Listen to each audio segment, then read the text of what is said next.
themselves here moving forward in the Warzone content creation scene and competitive scene as well. So I'm excited to see what today's tournament has to offer.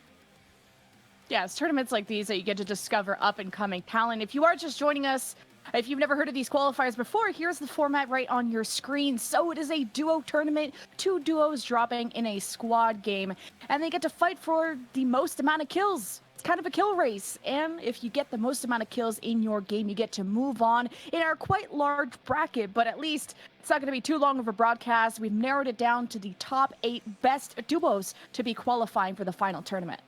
Yep, and the first teams that we're going to be spectating today, it's all going to be just a one and done. You know, you win, and that's that. You move on. After that, we move into these best-of-3s formats. So, of course, you see the brackets as we have narrowed down to the point we are. You can see on both sides, but those final 3 boxes are the ones we're paying the most attention to because those are the ones that mean the most. When you get down to that last finale, those are the teams that are going to then qualify for the tournament at the end of the month, as well as walking away with a little something for themselves if they come out on top today. Yeah, I believe it's a scuff care package for the finalist getting in, and then the top 2 teams qualifying for that $25,000 Celebrity Pro-Am Championship that will be taking place on the 27th, and it's on this channel. So you're at the right place. Grab your popcorn, drop a sub if you're feeling a little spicy. I saw somebody with a Founders badge. Shout out to you. We'll be kicking off our Warzone tournament soon. This is the 3rd qualifier. We got the 4th one this week, and then the championship in less than 6 days. It's coming down to the wire, Trevor. Yeah, I'm excited because of the fact that we have these teams that are narrowing down. We see a handful of teams that keep coming back from one qualifier to the next because, as you saw in the format, you know, if you've already qualified, well, then you don't have to go to the next qualifier because there's no sense in doing that again. But with the teams that are coming back that are getting close to get to the top 16, they break top 8, but don't quite make it to the finals. It's nice to see them continue to come back and try again because they are open tournaments, so anybody can register if you want and make it that much more interesting because you could be the one to just have a great day at Warzone, and you're the one that's going to qualify for that. Like you said, $25,000 tournament at the end of the month. That's some nice pocket change. Heck yeah, for sure. And especially when anybody can sign up. So if you guys want to sign up for our 4th qualifier, go to battlefight.com/elite-gamer. And then you can maybe sign up for the 4th qualifier, which I think is coming up very soon.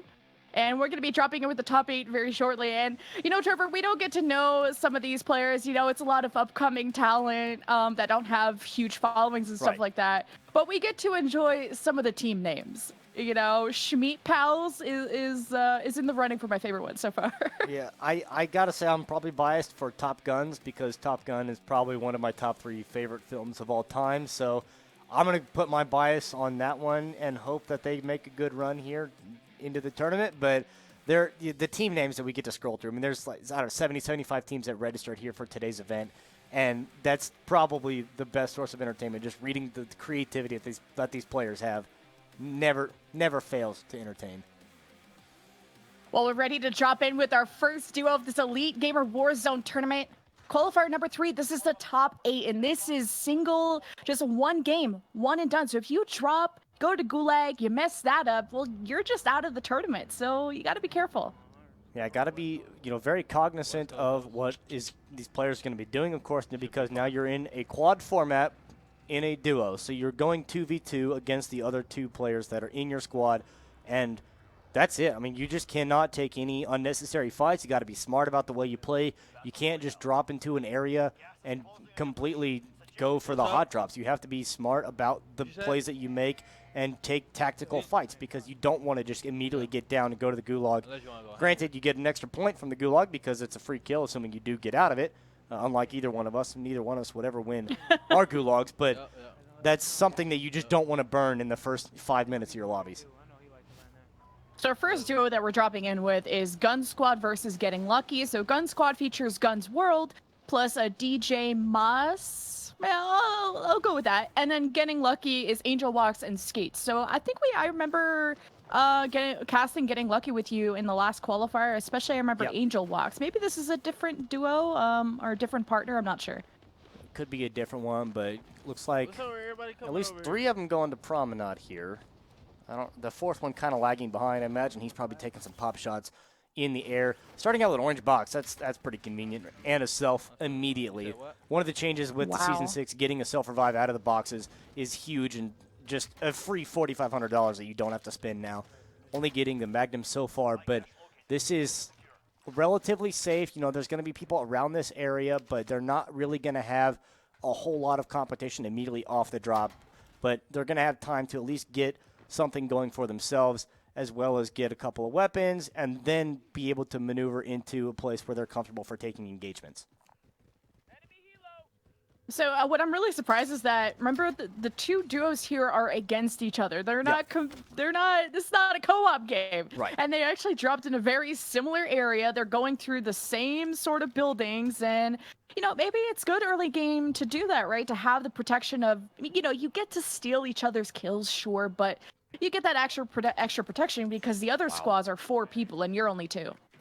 Yeah, and that's, you know, you get that sense of safety, you know, strength in numbers here. Granted, you are against the other people, but it is just kind of, you know, playing it smart enough that you're all going to relatively go to the same place, and then you get the option then to grief the people that you're playing with. So they're going to try to get in a vehicle. You start shooting that vehicle before they get in, because obviously you can't do damage to it while they're still in it, but if they're trying to make quick rotations or in a Jeep or something, just put a little bit of damage down onto it, so that way that they don't get as far. So when the enemies then see them, they can light that Jeep up and try to take them out a little bit faster. But I do like the strategy to dropping with all 4 in a relatively close space, because of the fact that you have a little bit more safety there, understanding that you're not going to be completely outnumbered. And this is a really good early game for them. Of course, they haven't really seen anybody too much, but man, did they get a lot of money. I mean, Angel Walk started with 10K, and I think it was DJ Moss that started also with 10K. And I like that they're kind of spreading the wealth around, so if you go down, then whatever, and your teammate can have some of the love to go to a buy station, which they did just hop right in at the start. Only 1 self-revive, so heartbeat sensor. They can start focusing on kills now. Yeah, start to move towards hospital as well. So this is absolutely just going to be a populated area to see where the players are. Already finding some people inside, some people on the rooftops as well. That's going to be the first down that we have seen here. He had self as well, so just going to finish that one off real quick before moving on. But this is, you know, a good rotation. The macro of understanding where you're going to go in this, and you're probably never going to see anybody take that elevator. That's just dangerous. But calling the cluster strike to get the people off the rooftop. If they are up there, make them come inside either way. But this is a smart play, because there's guaranteed surefire people going to be here that you're going to be able to get some opportunity to pick up a few points on kills. Oh yeah, so Angel Walk did play with Mink last week, so this is a new partner for him this week, and we've seen a few duos kind of shake things up. I think even Napo in our tournament was doing with somebody else. Unfortunately, didn't make it all the way, so we might see some more partner changes in the future. Right. But like you said, really solid rotations. You go from Promenade, you go to Hospital. Hey, maybe we might even see them cross to Downtown Stadium, and it really depends on where the circles are. But it's going to be Skates in the Gulag first. And 725, that's it. Get the ADS, and then you're good to go. Just move on to the next. Quick 1-2. If you don't get that, then that's going to be very scary. But also scary, this Halloween update, Jigsaw just rolling up here, and that's not how you want to end your life. Jigsaw is playing a game that you don't want to play. Yeah, I haven't played it yet, but I'm excited for the nighttime. And oh my god, he threw a nade on the other side of the desk and got 2. His teammate kind of had to bait a little bit, but he'll be bringing him right back up. And hopefully they have enough armor. I think there's somebody else in the Gulag. That's Angel Walks. That'll be hopefully re-emerging soon, but some good kills so far by Guns World. Yeah, pretty good plays around the board here. Back to the Gulag, another shotgun here. Origin 12, a little more spray and pray this time around, but a little bit of ADS, that's going to help out a lot. Just increasing that range. And shotguns in Gulag are just so hit or miss. You're either going to have the angle on them, or you're just going to be completely blindsided by it, where you think you have an opportunity to get the kill, and then you just, I don't know how he shot me better than I shot him. It's maybe personal experience. Maybe that's just me. I don't know. But I have a terrible time with shotguns in the Gulag. Yeah, he had some favors from the broken wall too. He was able to kind of reduce the amount of incoming damage just in a good position. And you know, long range, I was surprised that he didn't have to approach anymore to get that kill. But you see, I think that's Team Skates, Team Getting Lucky that are in a vehicle right now, and Angel Walks and DJ Moss, Angel Walks and Skates working together. So It's a lot about a rotation so far. We've got a UAV online, so they're going towards the downtown area, it looks like. Yeah, in this zone, well, that's not great. You immediately flip the vehicle. That's gone. Sorry, moving on to the next one, but another good rotation here. You see red smoke. They got loadouts. Great armor breakers. Immediately starting this one out with aggression. Pushing right in. Get one down, two down. Easy money right there. And, I mean, a good start from them to be able to move up on this, with the UAV assistance, understanding where these players are, and being able to, because of the fact that the zone itself is pretty central around the map. So it's not a whole lot of diversion yet to figure out where you're going to be going. That's not great either, getting flanked here. That's one of the dangers of downtown. You just don't know where it's going to come from.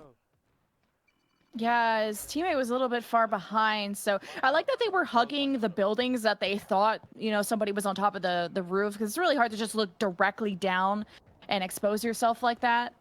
So they were hugging the building. They thought they maybe had the area clear. Didn't really bring out the heartbeat sensor to really check, and this guy is just going to get on top of the roof to maybe get a better angle on the guy that shot him from the opposite building.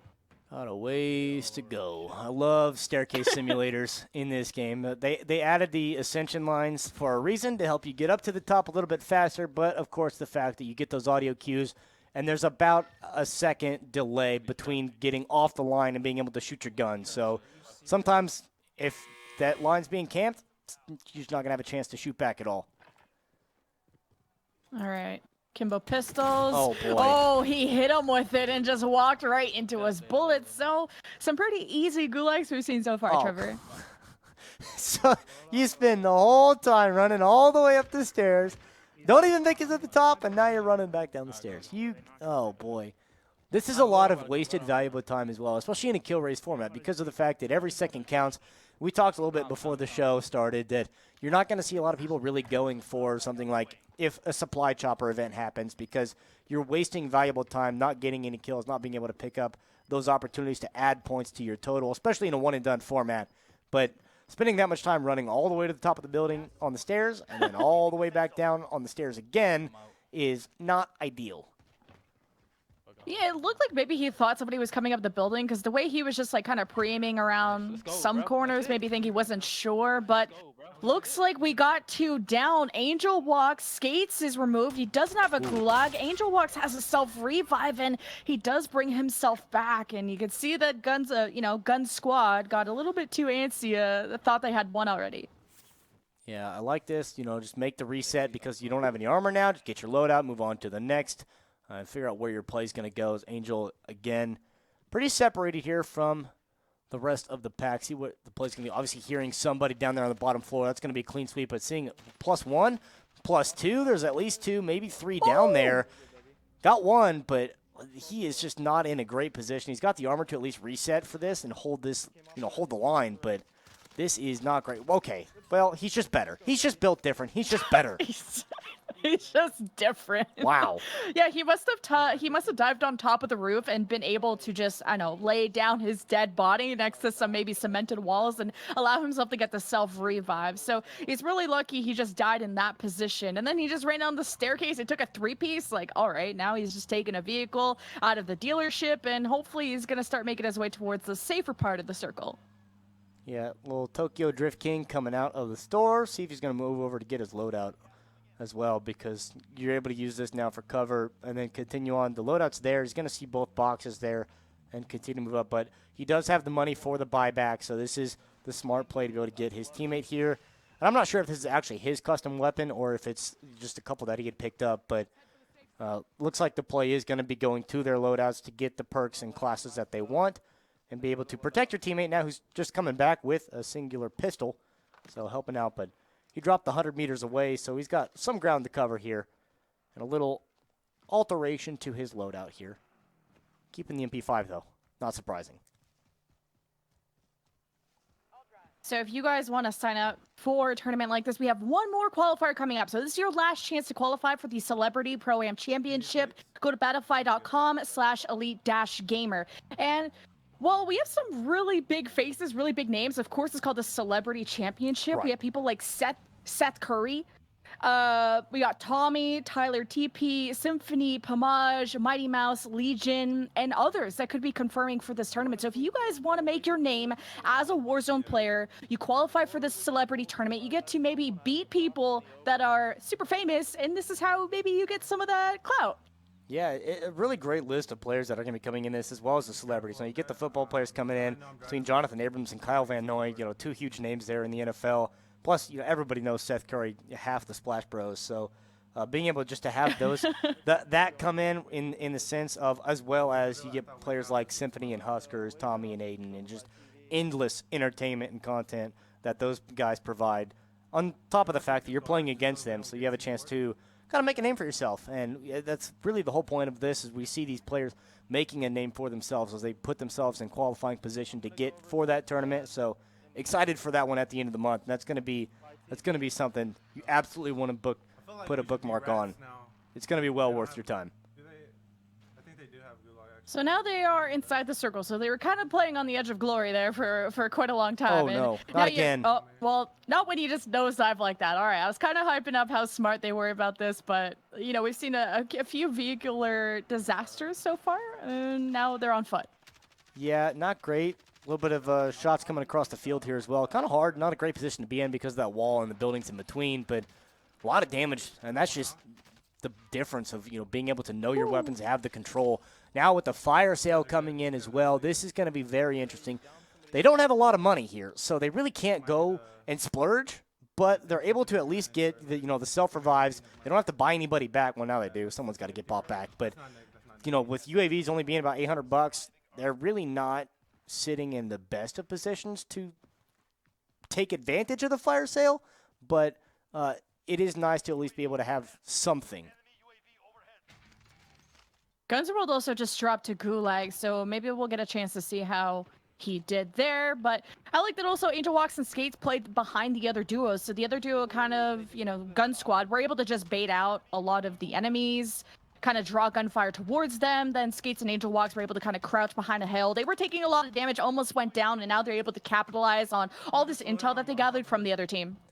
Yeah, this is one of those dangerous situations, right? Because, granted, you have Guns World in the gulag now. He's got to hope that he either wins or loses this before that fire sale's over, because that's just a free buyback, and that timer is ticking. So cutting it really close here if he doesn't win or lose this one very quickly. So he's going to get the dub, so they don't have to worry about it. But, wasn't even worried about it to begin with. But, the fire sale, which is about 10, 12 seconds left here, that would have been a little too close for comfort. Being able to buy him back, but they just have taken complete control of this area, and that is another benefit of the fire sale, is that all of a sudden it's just a magnet for all these players to go straight to these buy stations. You see TV station, there are 3 red flares in the sky.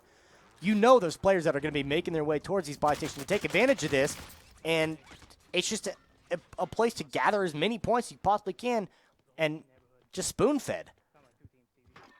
They don't have a ton of money to splurge, going into a Gucci store with $5 isn't always, right. You don't always get a lot, but it's a great way to just camp around it and get a bunch of kills, especially when a lot of people, maybe a lot of noobs are like, ooh, free buy box, ooh, and they just run towards it and they're not doing the proper scouting, and you're in the best position to take advantage of that. So this is still a really close game between these two teams. Yeah, there are a lot of kills on the board right now. Only 16 other squads left alive, about 50 other players here, but they're in a really good position and now pushing through Village. Another one of those little bit dangerous positions because there's all these buildings where you could just get shot from a window. You don't even see it coming, just trying to make your move in, and that's exactly what happens. You never know. There's a lot of windows here. Yeah, kind of unlucky to just jump out of a parachute and someone's already shooting at you, but now we're looking through the eyes of Guns World. This is Gun Squad. They're moving in. They've pinged somebody over on that east side, northeast side, and looks like the other duo have just maybe stolen those kills, so they're just gonna maybe move away from this. But in the next 2 minutes, they got to think about. I don't see any vehicles. Well, they might be going towards that left side vehicle, but just to kind of help them with their rotations towards the safe circle. But they might just be playing the perimeter to see if they can catch whoever's still in this building rotating out. Yeah, and I kind of like what Angel's doing now, just kind of hugging with the rest of this because his teammate now down. So, plus they have the zone advantage. They're on the hillside. They know Skates just dropped there, so there's players here that they're just going to be able to hold zone on. And they have plenty of time here. That zone's moving pretty slow, so they're not too overly concerned. The biggest concern is exactly where he was just looking over towards TV station, because you had those 3 red flares there. There's a lot that you would imagine players still sitting in TV station doing exactly what these 3 are doing right now, just holding zone as players are trying to make their way in. But if they continue to rotate this way, that's pretty smart for them, because not a whole lot of players you would imagine stuck in the hills and trying to pick up a few extra points along the way, and these guys just don't stand a chance. And they're using the positioning to their advantage. Like, they have a lot of head glitches they can just stand behind, So if the gun, they're able to shoot first, that the other people don't know where they are, so they should be able to win that. But in case you kind of miss your shots, then you have something to lay behind. And I like that they're just not taking any risk, because when you just have a single game like this going down, nobody has gulags left anymore. It's really do or die, and it's really about the duo who lives the longest that's just going to get those extra couple kills, because a lot of these games are settled by differences of only a couple kills. Yep. So clutching 1v4 or whatever is just not possible. And that adds extra emphasis then on to finishing the kills that you get. When you down a player, because of the fact that you're now in a numbers disadvantage, you have to be able to finish that kill. And curious right there, you see in that building there is a recon available. That is probably going to get lost to the zone. So whatever team has that recon, not going to be able to make it to that one. But kind of interesting in the sense that you now realize there's going to be a team potentially looking for a play around this area, or trying to make their way over to this area because of the fact they had a contract there. And that's another thing that's really interesting that we haven't seen anything of out of any of these 2 teams, because with bounties coming back in, you would expect to see some players picking bounties back up, as that is just a free giveaway as to where a team is located at. Plus, you get that extra knowledge to where, okay, there's probably 4 players here. That's 4 points that we could secure, and nobody's picked those up yet. Those bounties not available in the last qualifier. Surprised we haven't seen anyone take one yet. So, buy station nearby, 1 person down. DJ Moss is in a gunfight right now, and this guy's just driving past. I mean, there's an airstrike right in front of him. He's going to park that truck. Oh my god, I almost made a bad reference inside the garage, but I'm still thinking about some songs. But heartbeat sensor, they're pretty far away. They've clearly left this building, and he's going to see if he can catch them running. Yeah, a couple people on the second floor here. Interesting that that guy just had no idea. The poor Solo was absolutely clueless. But on the other side, they got it down, a couple kills by Gun Squad. So Guns World being able to pick that one up. And those 2 right now, DJ Moss and Guns World, have actually been kind of frying in the last few minutes here, picking up a handful of kills for themselves. But with the UAV available, pretty smart to be able to pick that one up. Angel's got to go back the other way. Has the money now to buy his teammate back. Plus Guns World going down now. So DJ Moss has to get that revive off. Hopefully Guns World is safe for that duo. But this is a good play, being able to get your teammate back now, so it's a fair 2-on-2. Man, this is really getting down to the wire. I mean, there's not that many squads left. 9 other squads. Full team just walked into me. We could see a Warzone victory. That does not... It's only based on kills, so it doesn't matter if you get a Warzone victory or not. I mean, you're in the same squad, so it doesn't matter. But see Angel Walk's taking this left side. I think he sent his teammate over to the right. I think you see even one of the duos on the other side is trying to revive himself and walks in, knock, knock, surprise, and takes that kill. And that's smart, but he made the call out that there was a whole team that went into that building, played it smart, played it safe right there, got one, got the full. And that's like I was talking about. It's just so important to be able to get a full elimination, because, the other teammates are there. They're going to be able to try to pick their teammate up, and that is one less point. As you mentioned, this is a game where every point matters, every kill matters. Armor break on another, plus the down on 1, trying to finish that one off with the Semtex. Not going to be able to get it, but that other player that he did down is in a tough position. Unfortunately, his teammate's also down. Skate's coming back in with a pistol, doesn't have anything to defend himself with, so he's got to make a move here to get his teammate back up, as Guns World did get picked up by DJ Moss, so keeping the full 2-on-2 here.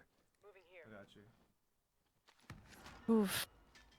Looks like everyone is back. Skates. I mean, this kind of like a cat. I mean, this guy has like 9 lives. I've seen him die like a million times, and Angel Walks has had the clutch up for him, but this is how you choose your partner. Long range shots there. Angel Walks and nails those. Maybe expecting someone else nearby. Didn't get the squad wipe notifications. Sees one running up the stairs. Will crack that guy down. Angel Walks with 2. Yeah, DJ Moss trying to thirst that one here as well, trying to steal that one away. But interesting that, your teammate, in perspective of the enemy team, just saw his teammate run up those stairs, get fried, and die. And he's like, well, you didn't make it. Maybe I can make it. But it's a definition of insanity. Just try the same thing, expect a different result, and it didn't happen that way. So 2 kills secured for Angel, and looking for a finish on this because this guy's been sitting in this window virtually the whole time. Now she's got to push up and finalize this squad wipe. Oh, no. Oh, what did he? He just got Gas boomed. grenade. That's Oh my rough. God! He exploded, and now he's down. Looks like Skates is still living on his 9th life, and Angel Walks got the revive because of that. They got some armor, but Skates might need some extra that Angel Walks hopefully has. They have money if they need to buy some, but to the next couple of circles, maybe it's worth buying some armor if you can't find any. And he found some. Thank God. Teammates sharing the love right there. That's unfortunate in the sense for the gun squad being able to capitalize on that, because getting lucky, not so lucky that time. That gas grenade just pretty much ruining that entire engagement. He had him dead to rights, but was not able to get the shots off in the midst of the CC that was being given from that gas grenade. So gun squad capitalizing on that and taking advantage to pick up another couple of kills for themselves here. But trying to get some redemption on this. I mean, Angel's got 13 kills now, trying to add to it. But they are being held right now on this wall from a couple head glitches across, and that is a very precarious position for Angel to be in right now. All right, well, he's tried to use some of the hidden spots on the rock now, just maybe going on top of it to get a better angle. As they're kind of approaching and taking their time, a couple seconds until that circle closes. He's cracking the armor of somebody at a distance, really communicating, but the other duo is right there. He's got the gas mask so he can inch his way forward, but the really pressure is on his shoulders, whilst other teams have rotated early. They could be looking down upon them, but when you hit shots like, oh my God, watch out, falling vehicles, and it explodes. So Skates, I don't know. He has a Guardian Angel. I guess vehicles just not the play here for this round. These duos just the worst of luck with vehicles, and I don't know, maybe the Jeeps are just a little too top heavy, so they're very easily turned. But yeah, maybe vehicles not to play anymore here. But this is kind of tough for them because all these players, on the low side. I like this from DJ Moss, flanking on the side, keeping it on even ground here, trying to take the hill because, as we all know, high ground is the ultimate weapon that you can use in BRs, and being able to get and claim this high side is huge for them. And this is probably going to come down to the Victory Royale. Of course, that, like you said, doesn't matter, but this is going to come down to it. These teams are both just absolutely frying. Yeah, with Angel Walks and Skates going down so many times, I'm really surprised they really got this far, but it also really hurt probably their economy to constantly have to maybe bring themselves back, and then their armor is just being used up. So at least when you're able to rotate, break the ankles of the enemy, just like Guns World just did, well, the kills just come in easy, hitting those double digits, going for the Warzone victory, and we'll see if they're able to do it. Got a 4-on-3 here. They got the high side. They can hold zone. Not a whole lot here. They're in the best position, but DJ Moss just getting lit up there on the side and looking inside these bushes in the building here, trying to figure out where this other player is. Got some damage down, but on the other side as well, a couple angles, and that's unfortunate. Angel just got ripped right there, but that's going to be a lot of kills and ultimately the victory coming through. But what a game. I mean, between all of that, just such a close, but the difference maker is the fact that Skates was down for an extended period longer than anyone else in this game. So that's the point where the shortfall comes through. Had Skates been able to be bought back a little bit sooner, Angel just could not find the funds to do it. But still a great showing from both of those teams. What a game. But we saw how close it is, so it will be Gun Squad taking the win in that game by only 3 kills. Isn't that? That means they will not be able to qualify for the Celebrity Pro-Am Championship. But at least we have a 4th qualifier, and we've seen a lot of these teams reoccurring and competing again for their chance. As we're going to jump in with maybe another duo, or maybe not, to see how the other duos are doing in this bracket eventually. Yeah, very, very brief check-in there with Schley and Jared and the rest of the duo there. But, just as you mentioned, just how important a couple of kills are for these duos, because at any given moment, the tides could turn. You could get caught out. You get picked off. A sniper shot. You could get absolutely lasered, blindsided from someone camping in a bush. You never know what's going to happen, and every point matters right there. A great showing from the team that we watched from beginning to end to get the Victory Royale, but, of course, at the end of the day, there can only be one duo that moves forward. So I'm seeing a Gun Squad will be moving up to face Schmeat Pals. So I'm glad that my favorite team name got to move up to the top 4. But as we break down the bracket, we get the results from all the duos. We're going to see you guys on the other side of this break for some more Warzone action.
everybody, welcome back from the break. It looks like a few teams are still in duos, but we will be advancing to the top 4 pretty soon. Yeah, looking forward to see all these teams that do progress. Of course, we're talking about the qualifiers here. This is number 3 out of the 4. There's one more to come after this because 3 out of 4. 4 out of 4 statistically makes sense mathematically. I went to college for a little bit, so I think that's right, but don't quote me on it.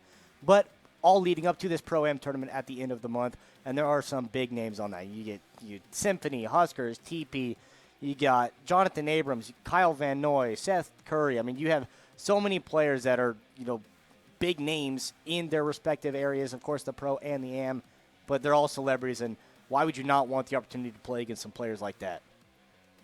Yeah, I can just think of so many Twitch streamers that really became big because of who they really duoed with, which sounds like a Moochie kind of situation, but you really get discovered really quickly by being able to play amongst big names because they're bringing their viewership, and when their viewership sees this random guy just absolutely blow them up and get a 3-piece, it's like, who's that guy? And then they go to their Twitch stream and then happy ever after. So we definitely want to see some new faces in our next qualifier. So go to battlefy.com/elite-gamer if you want to sign up as a duo. It is free. Anybody can play it. You just have to be on a PC and in America. That's all it takes. Pretty easy, pretty simple. And as we get into the next round, of course, the 4 duos have moved forward. These now entering into best of 3. So you have an opportunity, if you do get an early drop, to get a little redemption for game number 2. And this is a strategy that a lot of players in duos and tournament formats are going to go for. They're going to try to get at least a helicopter, get a gun, and then go find places that are popular locations. And then you get the road kills, get the downs with the chopper. A lot of people typically will go like military base or helicopter because, or hospital for the helicopters because there's so many people there just fighting for it. It is kind of risky in the sense that you're looking for a position that you're trying to not die immediately, but being able to have this just immediate one-shot down with the chopper is pretty nice. Yeah, pretty nice. We're in our top 4. This features Top Guns, which isImood and Cinco. I hope I'm saying your names right. And FPS Schley. The other duo is Jared and Schley. So thankfully that'll be easy to remember. They are dropping on top of the bunker. And looks like they're thinking maybe somebody's inside. Yeah, we got the bounty pick up, and that's the difference maker right there. With the bounties coming back into this, now you can see where these players are. Plus, you get the mobility with the chopper, so you can pick up the bounty and immediately make your way to that. So everyone, the people sitting inside this bunker right now are terrified. They're horrified. There's a 3-star threat sitting on top of them right now, and probably just going to be exactly that. Camping the head glitch on the staircase, going down into it, so playing, it's going to be hard for them to breach this because, again, it's probably a 2-on-4 here. But I like this play because you're trying to get in, but it's just going to be really difficult for them to be able to take this advantage. There's a really good head glitch inside here. It's a tough fight to win. Yeah, and yeah, you don't have, I mean, they're talking about some kind of airstrike right now, and I like that maybe he's hovering the helicopter, making it look like they're going away, and maybe trying to make some noise outside, so maybe they'll emerge and try and shoot the helicopter. But the baiting, whoever's inside is just, oh, they might have opened the door, so they're checking things out. And they don't really have trees as some cover, so he did get some damage in, but they shut the door, and they want nothing to do with that. Yeah, that's smart, because being able to try to draw them out, again, it's going to be difficult. But as soon as they do it, the other team's going to be smart enough that, okay, you're going to take some pop shots. You hit them twice and just shut the door. So now threat level going to be going down. It's not really worth it. Going to try to pick up some better weapons, try to figure something out here, make a different move. This is the better play now with the loadout coming in. The other team called this one in, actually, so being able to pick this one up, kind of mooching off the success of the other squad, and figure out what's going to go here. Make sure you don't get out of the chopper to accidentally roadkill your teammate here. But this is a thing that you have to be cognizant of because of the fact that they're going to try to steal this chopper. You can't just let the other team take this. So they're able to get the swap, get the loadout, and then they're probably going to go right back to that bounty. I would imagine. I think in the first or second qualifier, I saw people, duos giving each other rides in vehicles and giving each other rides in helicopters. And it was actually pretty wholesome. Some good sportsmanship, but they will be taking a helicopter, dropping right on top of the building. This guy, I don't know if that's where he wanted to go, but he's going on the lower level just to make sure that this whole building is completely cleared, sliding around, and well, somebody was discovered on the other corner of the building. So there's a few couple kills there for Jared as he barely stays alive. And that's another thing that you'll see a lot of here. So you'll see a player probably with the AR and the SMG, you know, whether it be the M4, the Kilo, the Grau, you know, whatever is the flavor of the month for this team. But on the other side, then you get the Krakatoa. Everybody knows the Krakatoa. You get in close proximity. It's a 2 or 3 shot. It's a guarantee. As long as you can hip fire in the general direction of the person that you want to shoot at, you're probably going to be at least getting enough shots on that it's going to get the down on them. And then you're going to be able to switch over to your primary weapon and then finish them off. But it's such a reliable duo combination that you're going to be able to see it pretty often. If they're not running a shotgun, then they're probably going to replace it with the SMG, but they're nothing if not consistent in these competitions. Rarely will you see anyone pulling out any sniper rifles unless they're just absolutely insane and looking for the next optic or Face Clan montage. Of course. Always about making a montage. I mean, that's the whole point of tournaments like this, right?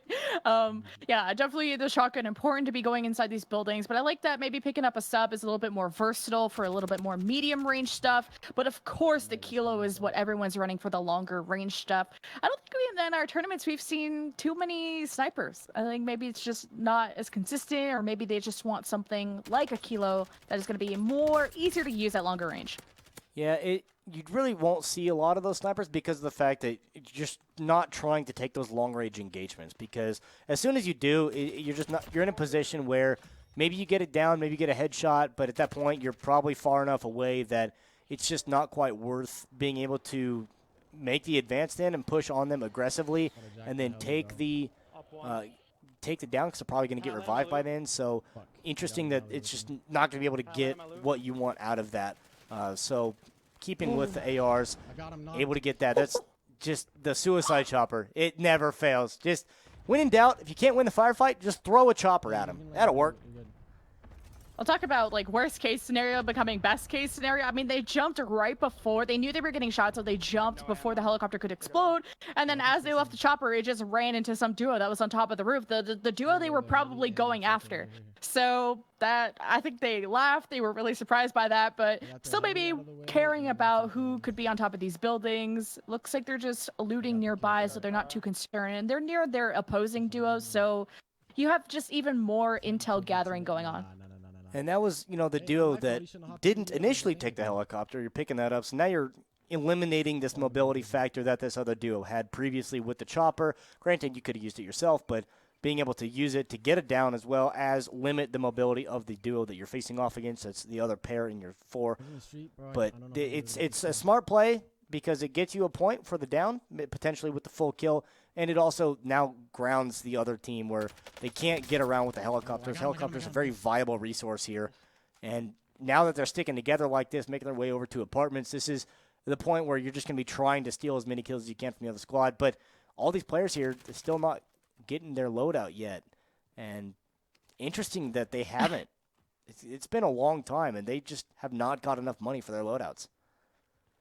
And just a reminder that Imu, the guy that we're watching, is running alongside Jared, who's on the other duo, and they're really stealing each other's kills, and he just, oh my god, that guy's got a scary mask on. Either way, he ended his life, rather than the other way around. As we'll switch over to see what Jared's up to. He's been kind of his side glued to the other duo, but he doesn't have a lot of cover himself. He could have maybe crouched behind the four-wheeler, but he will be out. Thankfully, he has a gulag, I believe, left, so Schley will be in the gulag.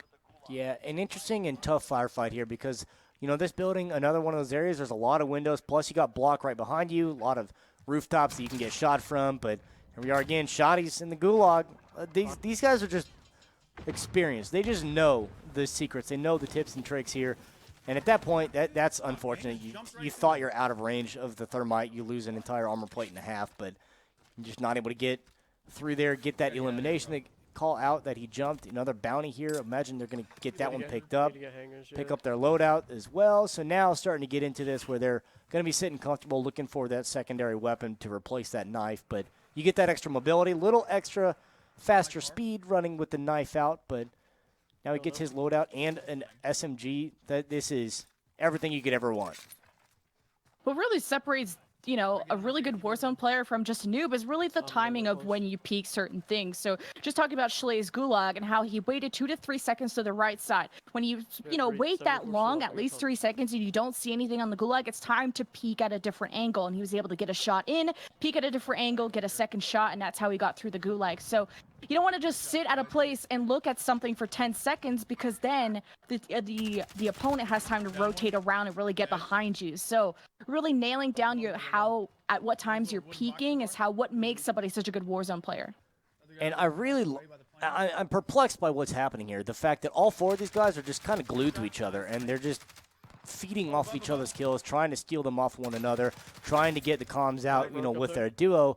But the fact that all 4 of them still here together now with the rotation over towards airport and getting into hangars in these buildings is another very popular area that you'll see a lot of players go, a lot of players in mid-rotation. You sit up on these rooftops, you have complete control over anyone that tries to cross the airfield. See people that come in and run hangars.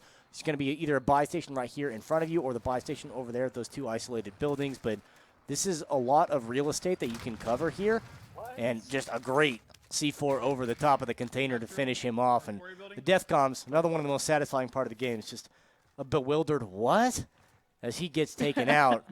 And I like this play, this rotation that these squads, I mean, even in the sense of a 2-on-2 tournament, just the 4-piece themselves have made such great macro across the map to find these high rotation, high traffic areas, and they're doing so well at just controlling these zones.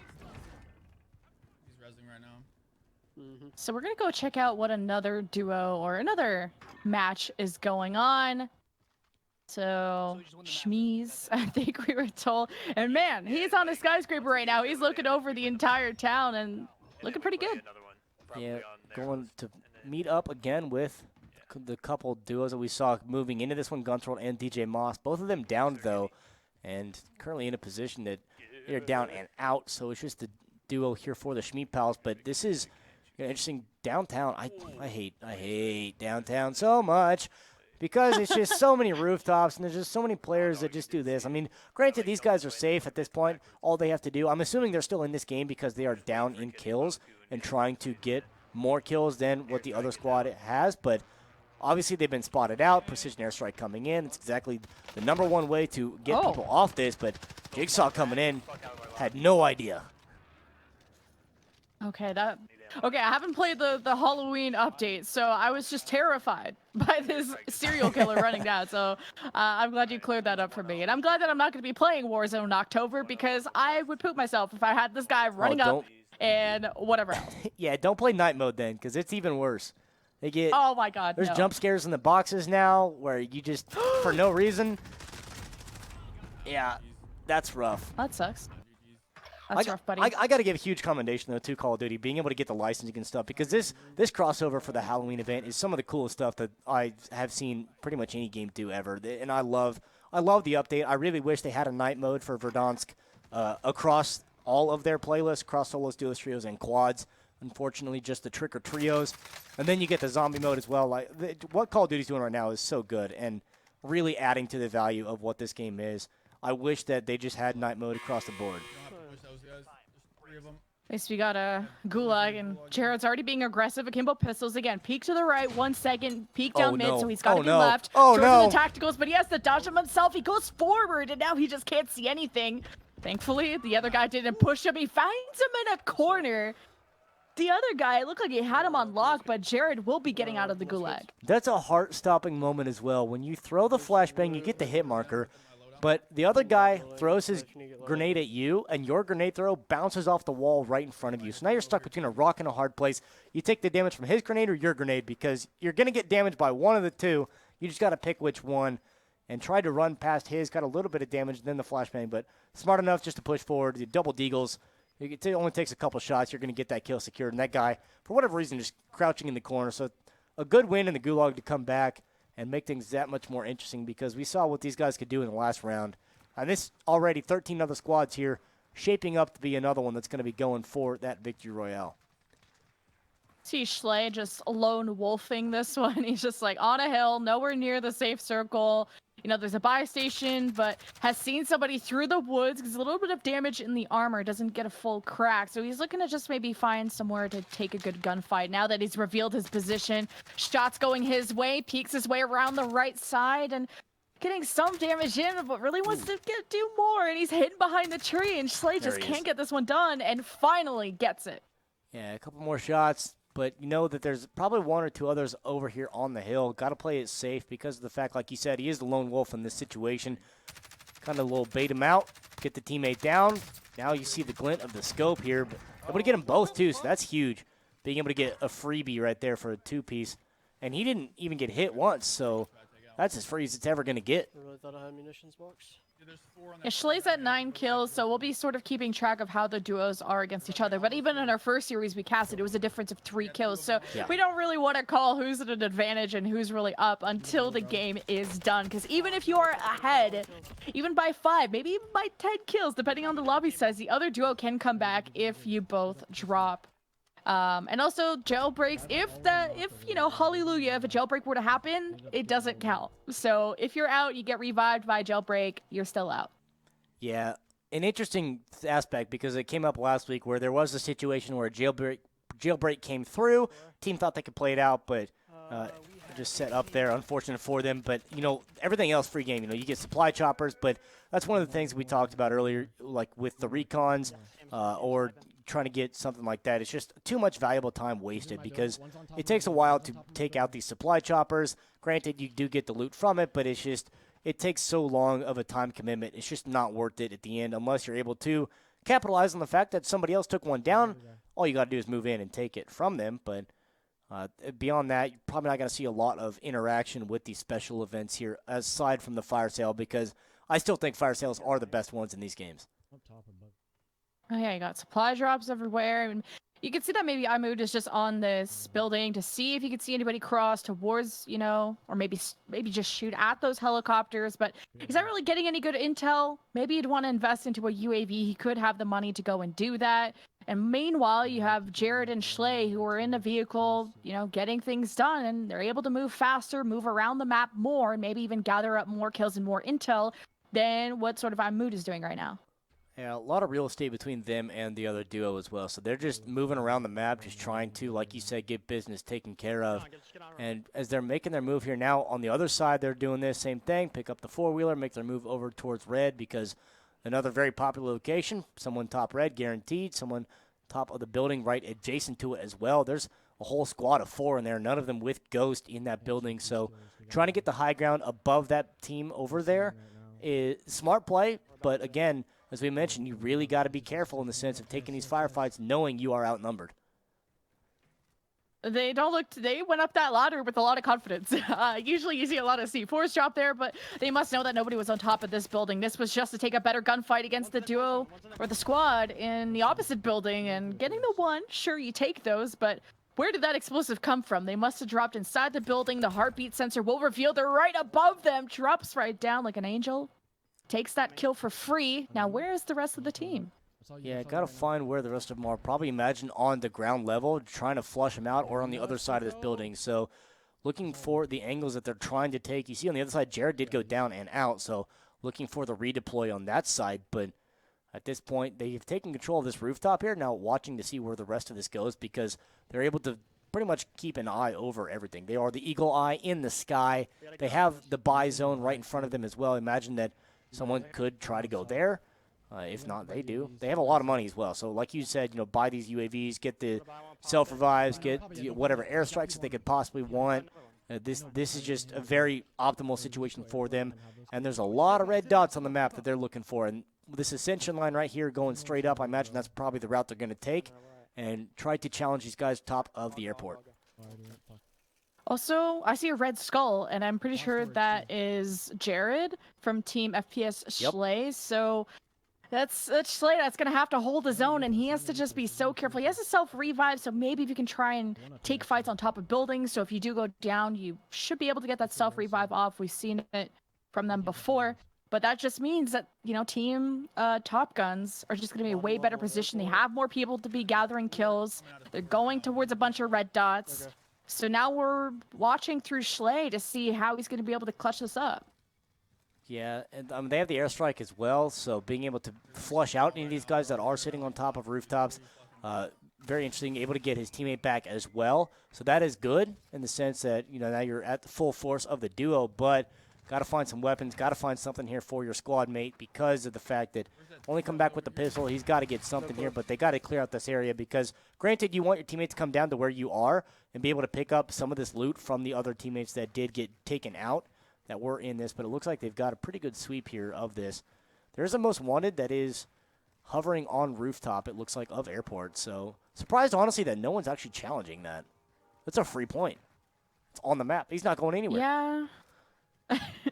Yeah, I mean, the UAV did reveal there were some people nearby, so they're just scouring through, like, all the corners and all the areas to see where the squad could have rotated from. And maybe getting some fire here from this team. I think that's Jared, who did just drop, and he's gathering armor. He's full stacked. Looks like he was able to get all his stuff back, and Schley will be picking up another kill here if he's not too unlucky. The car's on fire in front of him, and he's not getting the finish he was looking for. Yeah, unlucky for the Semtex. And after I said it, I spent 12 seconds to think about it. I like to play not to kill the most wanted because as soon as the most wanted's contract is up, that's at least 2-3 more players that are on the map in contention for you to get extra points on. So I like that play to be able to keep them around because that's maybe 3 more kills that you're looking for here. There's a UAV inside of this and trying to pick it up, but interested that he hasn't picked it up yet. Call in the UAV immediately and then pick your airstrike back up, plus a munitions box as well. So at this point, yeah, finish these firefights here and then make the play. Wow, double down. Okay. Oh, there's 4. Oh, no. We got 3 down. Okay, armoring back up. Looks like the other duo is sort of nearby, or by other duo, I mean one other person. They're also suffering some losses, but he's waiting for the other people to be walking in, and Schley is just cleaning those up. He just got a quad kill, took out a whole squad by himself, and Schley, he'll be clutching those up. That is a great play there from a great player. Cinco came in as well, trying to help out, maybe get a couple of points to his name, but, Cinco going down, able to get the self-revive at least, but just a great engagement there, being able to get all 3 of them, and then the extra 1 at the end. That, though, not great, because, of course, someone's under the bridge. There's always a troll under the bridge.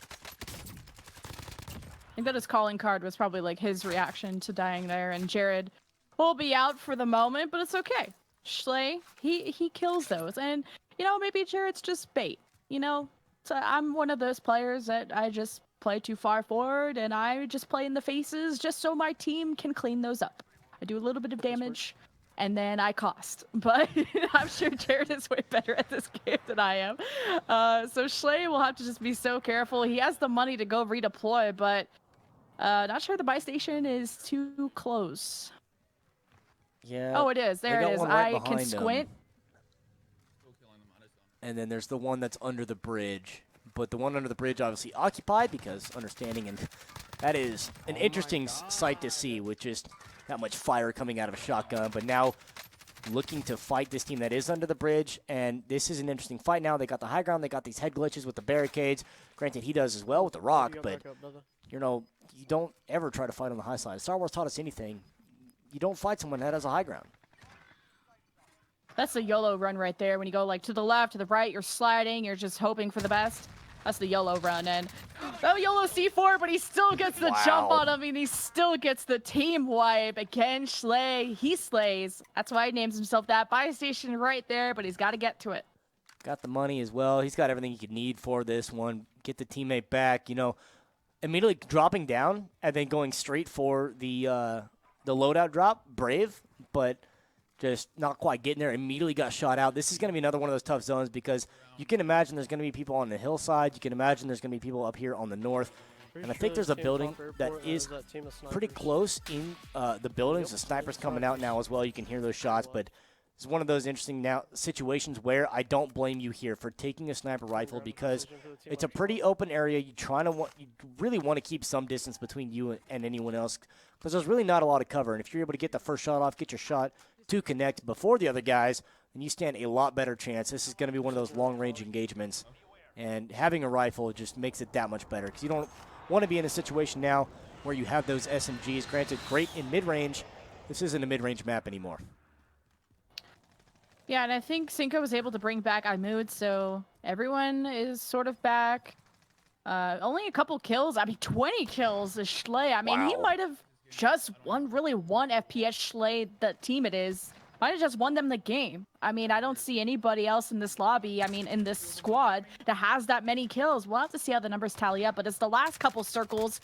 Only a couple more squads left to go, and Schley just has the high ground, and he is raining down bullets on this team that is inside the tent. And there's just no way there's a good ending for them out of this. I like where this is going, though, because of the fact that it's just a tent. There's not a lot to protect you there. He's just getting down after down after down. Get a couple of wall bangs, and this is just easy pickings here. They have three other players left alive between two squads. See if they're going to be able to finish this one out. If they do get the win, there's going to be another kill secured, so down to one squad now, with two players left alive, but there's a sniper rifle, and they have the best position. This is easy. Easy peasy. Just another down. I mean, what could you possibly do in that situation? There is the Warzone victory for the squad. And I think Jared and Schley, from what I've been told, have been confirmed to be taking the game one. This is a best of three, though, in our top four situation.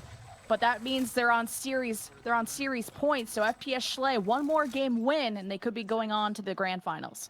Yeah, a great showing there. I mean, just even in the sense of, the four-piece, that's a great win, putting up that many kills, and that's just a feel good for both sides. But at the end of the day, of course, the one that has the most kills is going to be feeling a little bit better than the other duo. So, but like you said, looking for the redemption going into game two, if not looking to seal it out and move their way to the grand finals, get that qualification to the Pro-Am tournament at the end of the month with a $25,000 on the line. And that's a pretty cool little gig you get to take part of. Hey, if you go 1-for-1 with these boys, well, Yeah, like, can you imagine just playing video games one day, chilling with the homies, and then you're like, hey, Mom, you think I'm some loser gamer? Well, I get to play Warzone against Steph Curry next week. Yeah. Yeah, these are some of the celebrities that you get to play games with. Like, who can say they've played Call of Duty with Seth Curry? That's probably a pretty short list, but you could be on it, and that's pretty cool. I mean, I know I'd love to be able to play with some of my favorite athletes as well. On top of the fact that you got all these big-name Twitch streamers, TP, Huskers, Tommy, Aiden. I mean, that's already number one, number two in Warzone earnings. Between, I think it's Aiden and Huskers are number one, number two for most earnings in Warzone. And, well, that's pretty cool in and of itself, because now you're putting yourself in contention to face off against guys like that. That's really how you get discovered. You're like, how do I become a big famous streamer? Well, you get into Warzone games with celebrities, and then you poop on them. You just absolutely obliterate them and their whole squad, and then they go, who is that? And they get really mad, and then they click on your Twitch stream, and then that's how you get discovered sometimes. I've seen a few stories like that. Yep. Simple as that. But, with this other squad, now 21 teams left alive in this one. Numbers are dropping actually pretty quick here for the teammates. The teams that are alive. Of course, as soon as I say that, like 3 people get bought back immediately, but pretty quick lobby here, only in the second zone, 52 other players left alive. This is kind of rough that trying to capitalize on what's available in the lobby, but with the zone this big, players dropping that fast, this makes every kill just that much more important. You got to be able to play that much better to get the rotations faster and try to get to these teams before the rest of the lobby just takes care of it. And I think Fallnets is down right now for Schmeat Palace. It's up to Schmel. That's why we're watching him right now, to just see how his playstyle and how his thinking really changes when you're down a duo like that. And shooting at vehicles, you're trying to go taking big risks to really make up for that. And he's playing next to the other squad. So there is that level of protection. There is that level of they can just steal all his kills, and could be really the squad of Gun Squad that are just going to be getting that far ahead in this kill race because of this loss.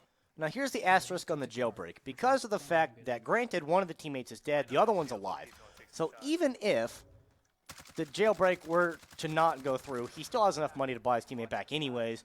But now this is just a freebie. So this one will play out. That is nothing that's going to go against that duo, because of the fact that one of the players was still alive, so that will count. It's okay for him to come back in that sense. But, if both of them were out, then it wouldn't count for them. That would have been, game, set, and match. The jailbreak, they could have came back and played it out, but it really wouldn't have mattered at that point. But that's pretty good for them. And also, on the other side, it's good for this duo because now you see all these players that are dropping in, and all they have is 2 armor plates and a pistol. So this is just easy pickings that is just falling from the sky here. Extra points added to your total. I'm trying my best to fucking... Well, at least they're calling in an airstrike, and doesn't.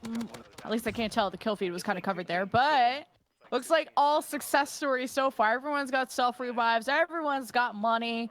You get a car, you get a UAV, you get it. And there's still a ton of people left in this lobby, so it's really going to come down to the wire of who's going to be able to clutch up. And you have about a minute left until that circle is starting to close. Some shots over in the distance. Thankfully, Schmelt was able to be close enough to a building to escape that. He's armoring back up, sees a vehicle coming down the hill, and is communicating that to his friend. I don't have a lot of... Okay. Yeah, now they're going to have to move again in the zone. And the jailbreak really only brought back about 10 or 15 people, so it wasn't a huge thing. And only getting 2 or 3 that did drop here. They did get the kill, did get the vehicle disabled, so able to capitalize on that, move on that one. But as they continue to progress, 18 other teams left alive. Try to make sure you got enough armor going through. Look for any satchels you can pick up. Of course, you're looking at the lone man without the self-revive in this quad setup, but that's the next step, trying to get that for your squad. And we talked about the importance of self-revives last week as well, because in the sense of, granted in a full-on quad setup, you don't really have to worry about suppressing fire and then having another teammate come to revive you, because there's just enough people to do a little bit of everything for the RPG players. You have your tank, you got your healer, you got your DPS, whatever it may be. In the sense of your duos, you only have those 2 players, so you can't have the healer also be the DPS and the tank at the same time.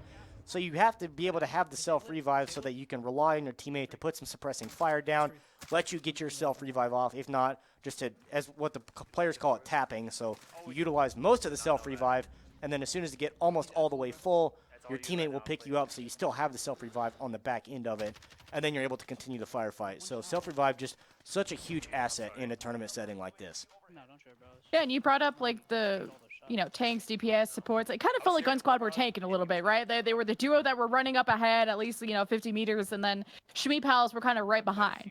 So you have all of Gun Squad tanking the damage, gathering the intel, dots being revealed on the map, and then Shmi Pals can just go and follow up. You did see at some point that Fall Nets, took a bit of damage, had his armor broken down. He was able to lay down behind some barriers, get back up, but it was a little scary there for Shmeat Pals, and you can see they're just following up behind like little ducklings of Gun Squad. But yeah, Guns World is backing right on out of that situation. Yeah, it started with a great fight. You have the backs turned, you get the opportunity there to take advantage of that one, but then as soon as you get one shot on, you start to attract the attention, and okay, you got their attention, they're going to just start throwing, and they're going to turn on you, and no one wants to get turned on. That's just the worst feeling in a game where you have the advantage, you get turned on, but now they're just lining them up down here in the streets.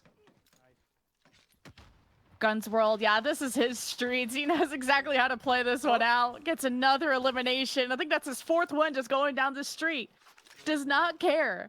And that'll be his 8th kill. Pretty decent, pretty the average number we've seen individually. Even though, sometimes we have Aiden and Tommy, dropping these 20 bombs like nobody's business. Oh, crouching right behind that barrier just in time. We'll be armoring back up. Yeah, and this is, the ego challenge here. I'm on the rooftop better than you. You just mount up. Both of them going to try to mount up, but, hold this angle, looking for these teammates on the other side. He's just trying to laser this guy, but he's getting shot at from the other side. And that's one of the dangers in this. You're getting free fire off on this other guy, but you're not able to get enough shots down. Now you got the attention of 2 squads here shooting at you, so it's not the best position that you really want to be in. So I like this. Take the reset. Unlucky because a guy just landed up there. So how fortunate that would have been. That's just a free kill as well. Had he been able to pick that one up, but going to get this, get the UAV, be able to call that in immediately if he really wants to. And then as well as a little bit of armor, a little self-revive. He's sitting pretty good right now. Oh, this is a close game. I can't do math that quick. I did go to college, but not for math. So I'll check in near the end of the match to see how the numbers end up. But you have Schmelt and Fall Nets down for Schmeat Pals. So Gun Squad, I mean, at any point, once they're up, they can quit out the game, and it looks like that's been decided. Gun Squad will be taking game number 1. Underneath me? Yeah, see which I'm way it not on does that go. side. And as we go to the other side, Schley here at Airport, Schley and Cinco, but a lot of attention. 3-star threat. Cinco's the one that is being challenged. And this is another one of those places, you just around these hangars, especially a very early game like this. This is such a popular location for a lot of players to drop. And I was watching Unrational, who was playing in the tournament last week. I was watching his stream the other day, and they're just lined up, like 4 or 5 squads, just rolling through these hangars like it's nothing. So you want some kills, you get a good gun that you're comfortable with. Just watch the windows, watch the hangars, and then you're set. Oh god, this is Oh! a scary situation for him to be in. He got shot and just didn't know where the guy was going to be coming from. He got to the middle of the map a little too early.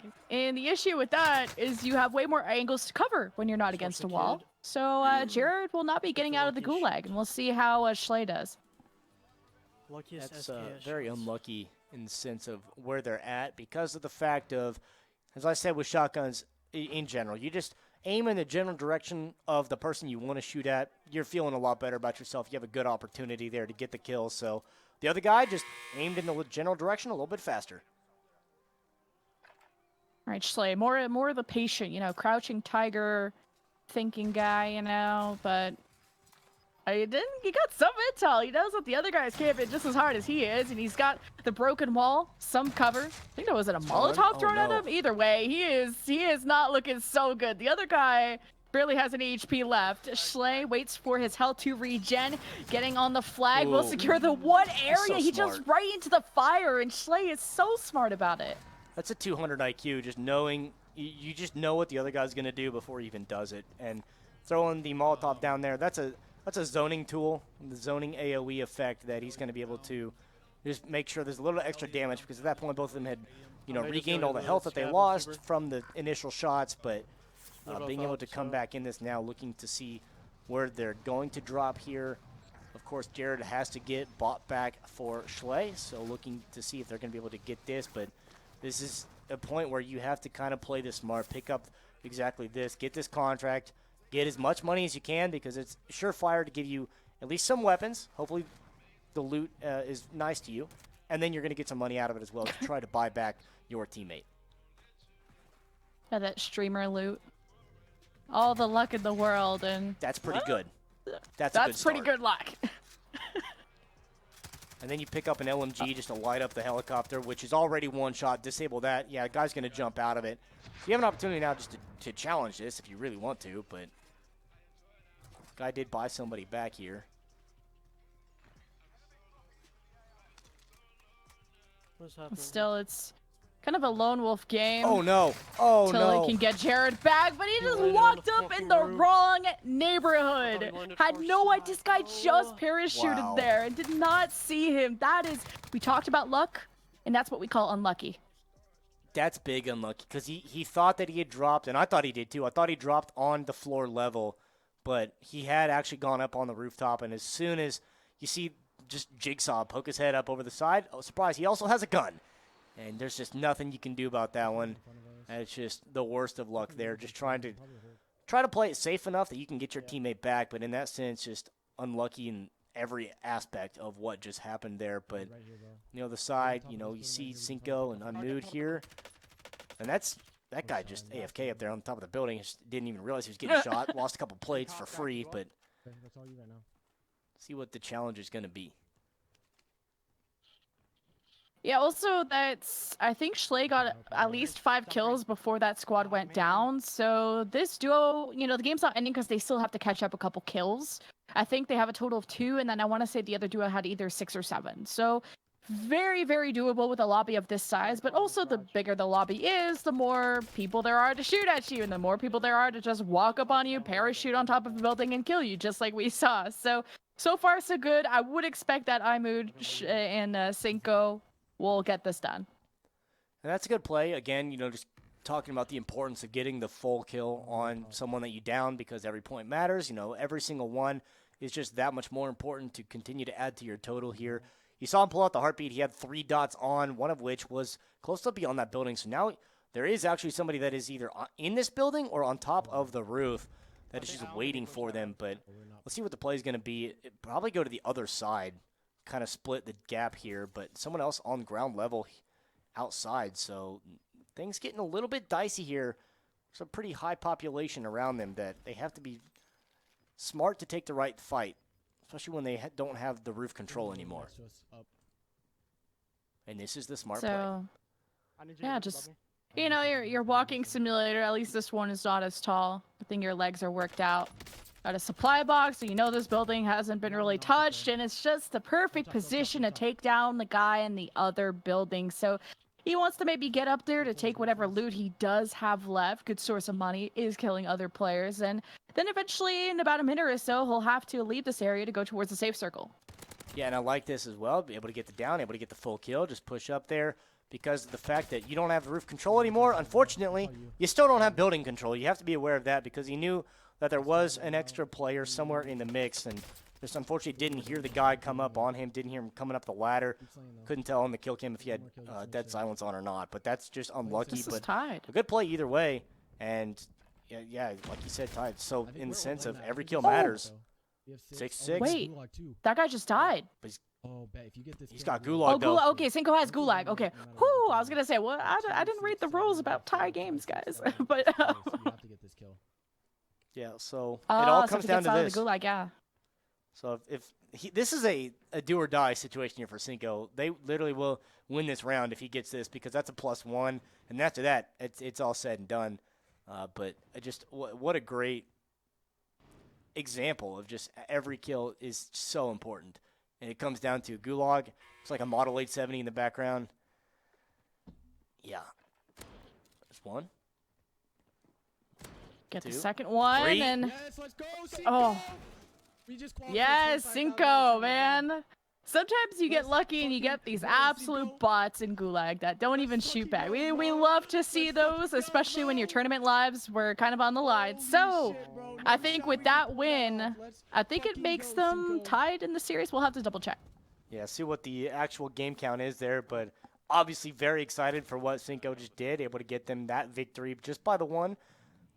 3 shots in the Gulag, it's all it takes to get yourself up there, that extra point moving forward. So that was actually the series point. So Cinco actually winning that one is going to be sending them on to the next round. So that's huge.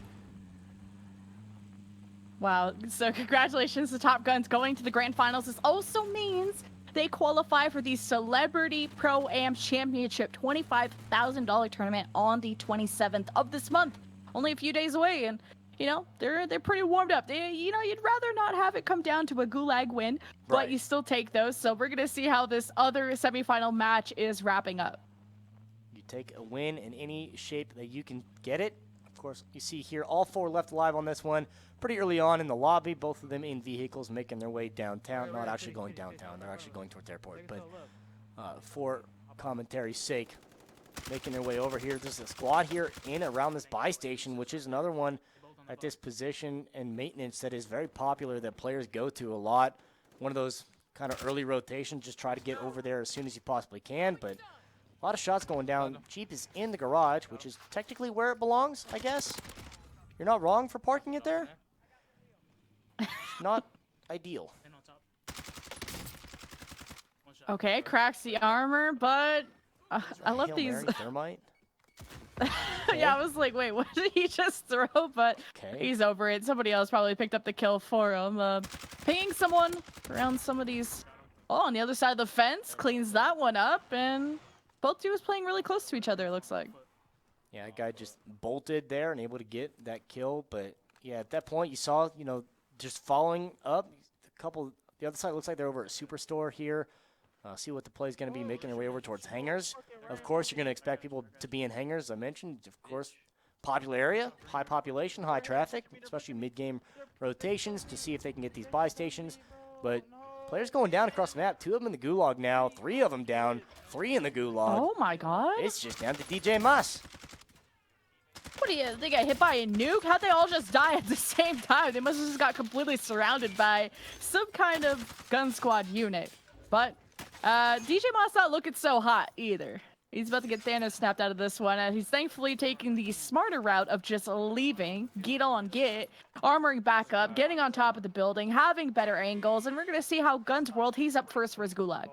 Oh, the VOK, just the worst of the options that you could get with a shotgun, but Claymore's down. Just don't stand too close to it because the rocks from the top shelf can blow that up, and that is just not what you want.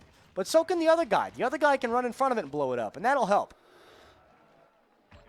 Yeah, Guns World was able to do pretty well. The other duo actually have each other to call out, so Schmelt is next. Pistol round makes it look easy. And probably even had some extra call-outs from Fallnets, who's also in the Gulag. So he'll be, I think, last. And hey, we even have Guns World. DJ Moss is going to take his final turn in the Gulag. So everyone's out of Gulags. Yeah, going through and through. DJ Moss had a good lineup there. You know, we briefly cut to him for half a second. There was a couple players that were right in front of him, had the opportunity. But ultimately, when it comes down to a 1-on-4, there's only so much you can do before you run out of bullets. You just get overwhelmed. And unfortunate, if you've seen Fury, it's exactly how that always goes. You think you got it, and then you just don't. Up until the point where you had it, you don't. So, unfortunate, but again, to the Gulag with the Renetti, too. So, an interesting pistol option because it is the burst fire, a 2-tap. Oh. He's just better. He's just built different, I guess. Like, that was just an instant log. It looked like a headshot. I don't know, but it was over before I could even figure out what was happening. Just instant to the left side, read that guy like a book, and we pretty much have, like, what, a 99% success rate of Gulags on stream, so whatever, Yeah. broadcast luck. There's something called the caster curse. I don't know anything about that, but apparently we have something different about that. Yeah, we give them the extra little boost that they need here. And what an interesting box to open up there. The orange box, you get a decent amount of money, and 2 sniper rifles come out of that one. So you wish you could get something better. Maybe, I mean, he's already got the armor satchel. Maybe you can get a gas mask out of it on top of the money. But there's 2 sniper rifles. Not the best play for this format. Granted, if you're using all 4 of your players on the same team, then someone would be more than happy to pick up one or both of those. Well, 20 squads left, lobbies getting ever smaller. I'm sure there's not much of a kill difference between these 2 duos, and this is game 3.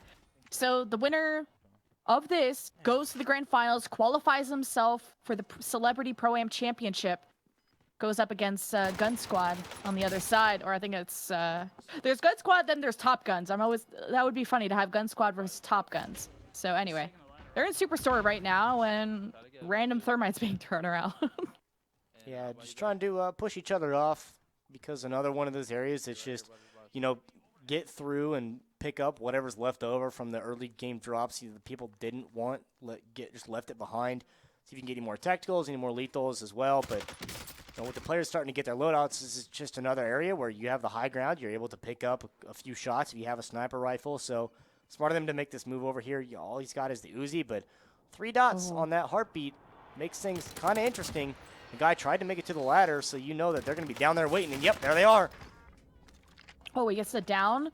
So maybe just preventing that revive. Just throw something. Oh, somebody on an opposite building. He had no idea. That sucks. That's the worst. As soon as you think you got the jump on a trio, you just get shot in the back. Had no idea. Couldn't do anything about it.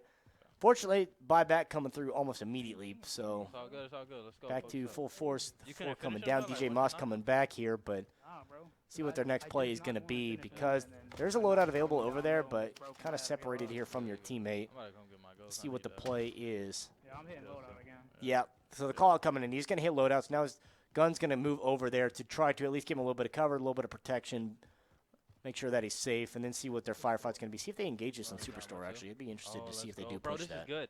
If they fucking die here, bro. if they die Yeah, here, as you we're- see how we're chilling. happy Get Guns back, World fall is back, to fall see back, other fall people back. die, which is not a sentiment you get outside of video games. Right. But they are sharing a ton of loot, you know, armor, money, whatever it do be. And they have a vehicle they can jump into. It's quite an exposed vehicle, so maybe not needing it.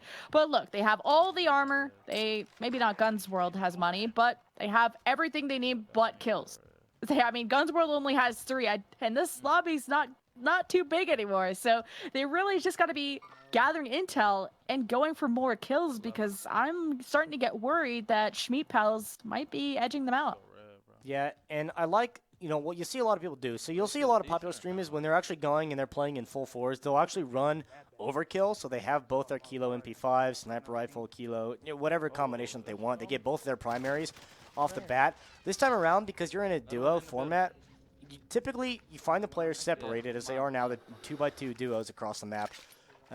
And you don't want to be exposed by any UAVs or anything like that. So players are going to run Ghost and not go with Overkill, and they just rely on the fact that they're going to get both loadouts. They're at least going to get two. They're going to buy one and then pick up one that the map automatically gives them and still be safe from UAVs from the other squad. Of course, you're going to get revealed by an advanced UAV, but the difference of it is, or a Blackbird, whatever you want to call it, the difference of it is you're going to get exposed by it, but it's not going to show you the direction that you're running, the direction that you're going.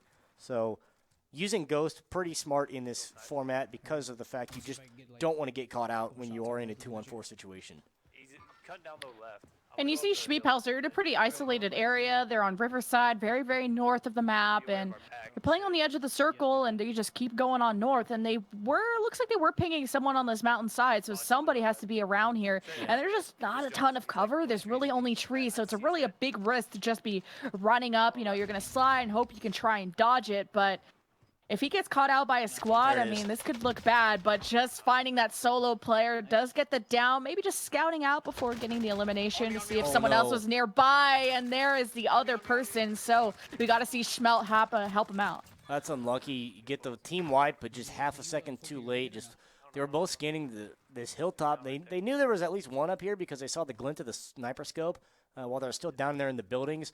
So I like the play of them to push up aggressively on this and try to take advantage of this position that they could take, but just unfortunate, half a second too late, caught looking the wrong direction, couldn't do anything about his teammate. So now just a couple $100 to go before he can get his teammate back, but they're in position where all this loot is actually still in zone. So if he's able to get this and get a buyback, unfortunately that buy station not in zone. So trying to keep it local where you can get the money and get the buy, but there is a buy station here as well, so he can do both. But he's just got to find an extra small stack of cash. That's all he needs. Just one stack. Oh, there's cash up here. This kid never. For just one victim, he can just shoot down, grab all his cash, and go. Oh, there but it is. I think he did find the money. I was gonna say this area seemed to really isolate. That seemed like the only squad they have to worry about. He is still kind of looking around, but he has the money. Going towards the buy station will be able to bring back fall nets and give Schmeepals a chance to stay in the game. There's a recon shot ahead of me. Yeah, and I like this play. Now you have this airstrike as well. You get your squad mate back, so he's going to be able to drop right back to where he died, get the loot that he wants, get the satchel, get his guns, pick up all the ammo you could ever imagine. Just fingers crossed that the guys that they killed didn't drop there first and come back from the gulag or something. So kind of dangerous in that sense where you're kind of gambling on that, but this is where your teammate comes in, come back to help you out just to make sure that it is safe, make sure that you have the opportunity to get everything that you need. And I like this play moving forward. Only 11 other squads now with 31 players left alive. And this, like you said, is just so important because it is the winner go home.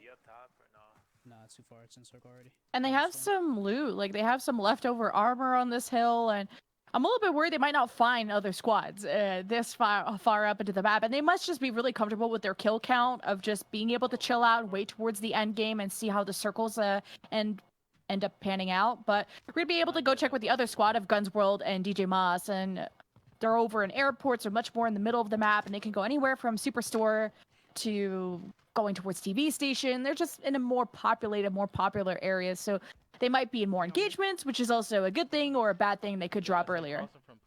And this is going to be interesting to see where the circle does start to pull, because that is a huge area on that open tarmac that you have to cross. So if it does go one way or the other, one of these teams more than likely going to have to cross that area. But of course, it is only the third zone, so we'll see which direction it does go. But again, players in the hangars just trying to peek out where they are, hearing for any footsteps that might be in these buildings as well. But with the call out that he got someone on heartbeat, looking to see where they are going to go, and make sure that he can get the counterplay, looking for a flank as well. I like this kind of divide and conquer.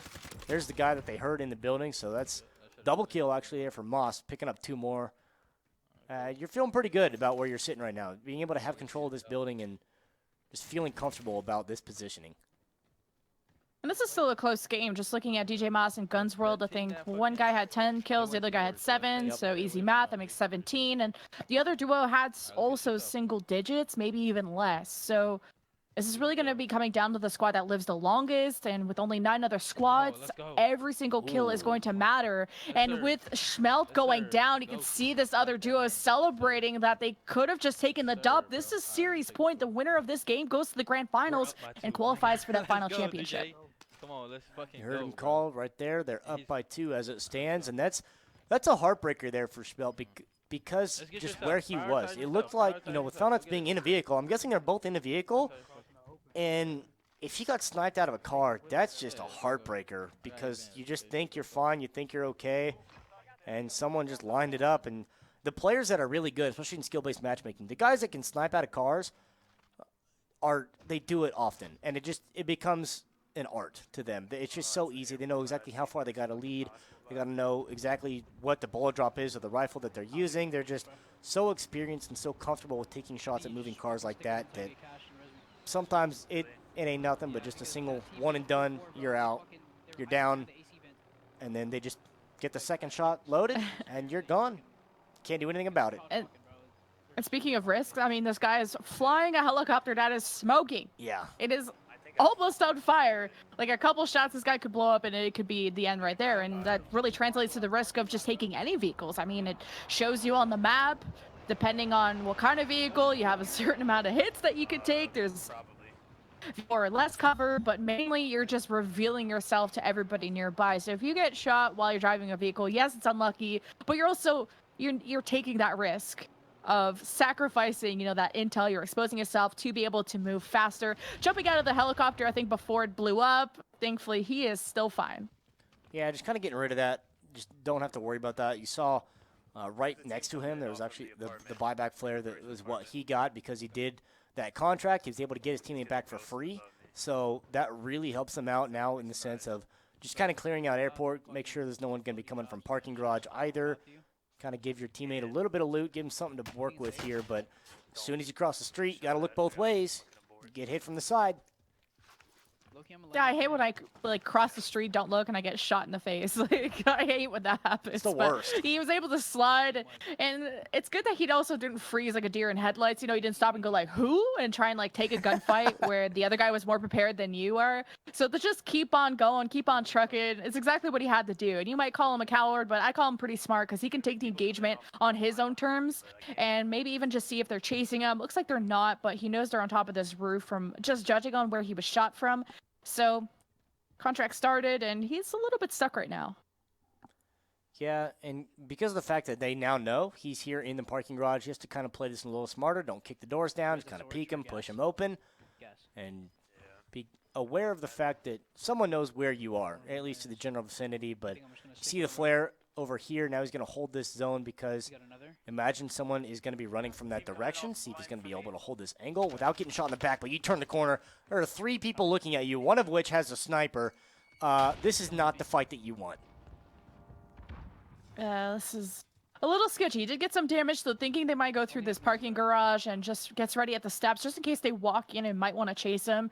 I mean, they're a squad of 3, and they only saw one guy, and somehow somebody crawled up from behind. So this squad's playing really smart. They're surrounding this building that Fallnets is hiding in. He has a little bit of extra armor, but he can really only take one engagement with confidence, and then he has to get on out, and there's just not a safe way to cross. Yeah, his teammate right behind him here trying to help him out, get some shots on. They get one down, but now there's 3 here. The only one that's not is actually DJ Moss, but they're getting lit up here trying to make sure they are the ones that get these kills because this is a really close series, and every kill is going to count. Gunsworld actually does go down, and he is out. Smoke Grenade's going to be going down, trying to cover Schmelt's move, trying to make this reset. The comm's coming out. Falnet's going down. Grenade's coming out. This is a lot. This is means do so or die. much. This is Yeah. DJ Moss versus Schmelt. good I flank. mean, there was only a couple kills separating these two teams, and Schmeltz snuck up behind somebody, gets that kill, but there could be someone else up there. I mean, this was a whole squad in this area. Didn't get the team wipe notification, so he's looking for more. Sees somebody parachuting down, but doesn't want to reveal his location, especially with the gun he has. He's probably not going to get that. Wants to save his bullets for this one. He gets the down, looking for the other guy. Oh, no. Ring around the Rosie. He loses it. Schmelt is down. Bro, hell yeah. we Yeah, won. Schmelt's down, just trying to get this. He played that so well. I mean, and DJ Moss not done yet. Well, now he is. He's going to be going down. He has self-revive, but unfortunate. Thermite, fire. Fire's not good. He just was not rolling. He stopped, he dropped, he just wasn't rolling. So you see final counts right there. But I got to give a huge amount of credit there to Schmelt because he was playing that so well around parking garage, trying to maneuver his way, you know, on the ramp, up the staircase, keeping his back to the zone, making sure that he only was exposed from that one angle. And that's just such a good play from Schmelt, just being aware at all times, kind of where you're getting shot at from, and then following the trajectory of other people's bullets, you know, knowing where other players are. He got the one down to the guy behind the car that was on his teammate's dead body, but then couldn't follow it up, and they played it so smart, always checking the rooftop of the airport before they really expose themselves on top of parking garage. Just a really 200 IQ play that is what differentiates the good players from the casual players, because they make those adjustments, they make those smart moves to know where they're going and try to play as smart as they can to get the best result out of this incursion. So that concludes our semifinals for today, and that was Gun Squad taking the win over Schmeat Pals and Top Guns taking a win over FPS Schley. So I hope you guys like the word guns, because we're going to be saying it a lot. It's Gun Squads versus Top Guns in our grand final of our Elite Gamer Warzone tournament. Both these teams will be qualified for the Celebrity Pro-Am Championship on the 27th, but they are also fighting for a cute little gamer package produced by Scuff. So, you know, we've seen a couple controller smashes today, maybe off screen, maybe on screen. Yeah. So that's going to be especially important. Yeah, and just that kind of little extra boost there to get those extra peripherals, you know, and you just, that's the name of the game, right? You got to have a quality headset, quality controller, you know, stuff that works for you, because how are you going to hear the footsteps? How are you going to hit your shots? I mean, it's just so important to be able to have just those minute details just to master your gameplay and play the best of your abilities, and having peripherals like that. And on top of that, just getting them for free, just for winning a tournament. That's insane, and what a luxury. And then on top of that, qualifying, and well, you win this care package, and then you go to the tournament, you win your share of 25 grand. Yeah, no one's going to complain about that. Especially not your parents. Be like, what are you up doing so late? Well, I'm gaming. And with celebrities. Yeah. I mean, Seth Curry and more Warzone superstars will be at that Celebrity Pro-Am Championship. So, before we go into the grand finals, we're going to take a quick break, and when we get back, we will be crowning our winner of our Elite Gamer Warzone Tournament Qualifier number 3.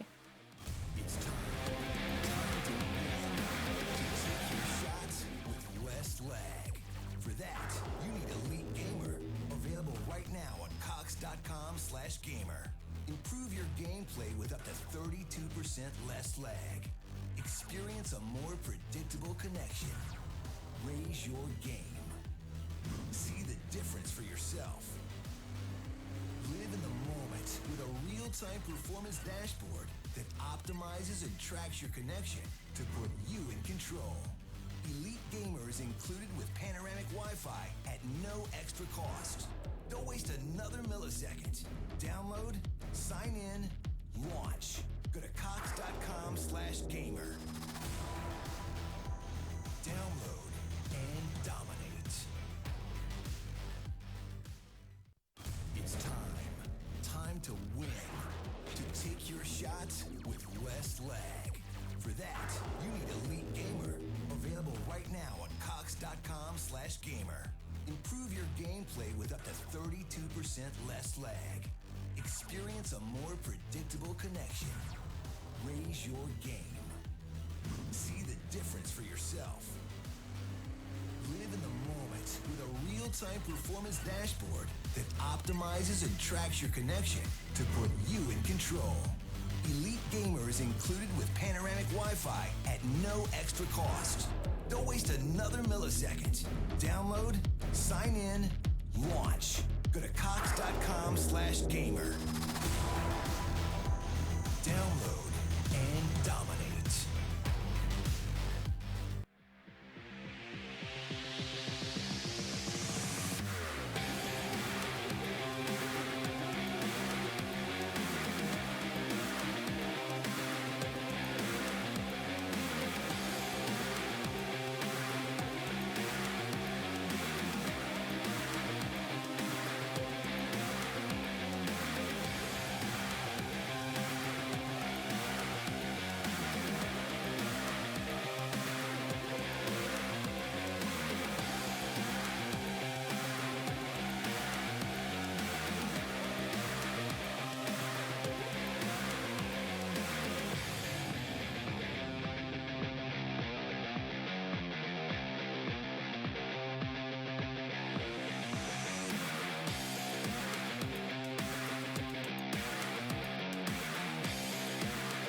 shot with less lag. For that, you need Elite Gamer. Available right now on cox.com/gamer. Improve your gameplay with up to 32% less lag. Experience a more predictable connection. Raise your game. See the difference for yourself. Live in the moment with a real-time performance dashboard that optimizes and tracks your connection to put you in control. Elite Gamer is included with panoramic Wi-Fi at no extra cost. Don't waste another millisecond. Download, sign in, launch. Go to cox.com/gamer. Download and dominate.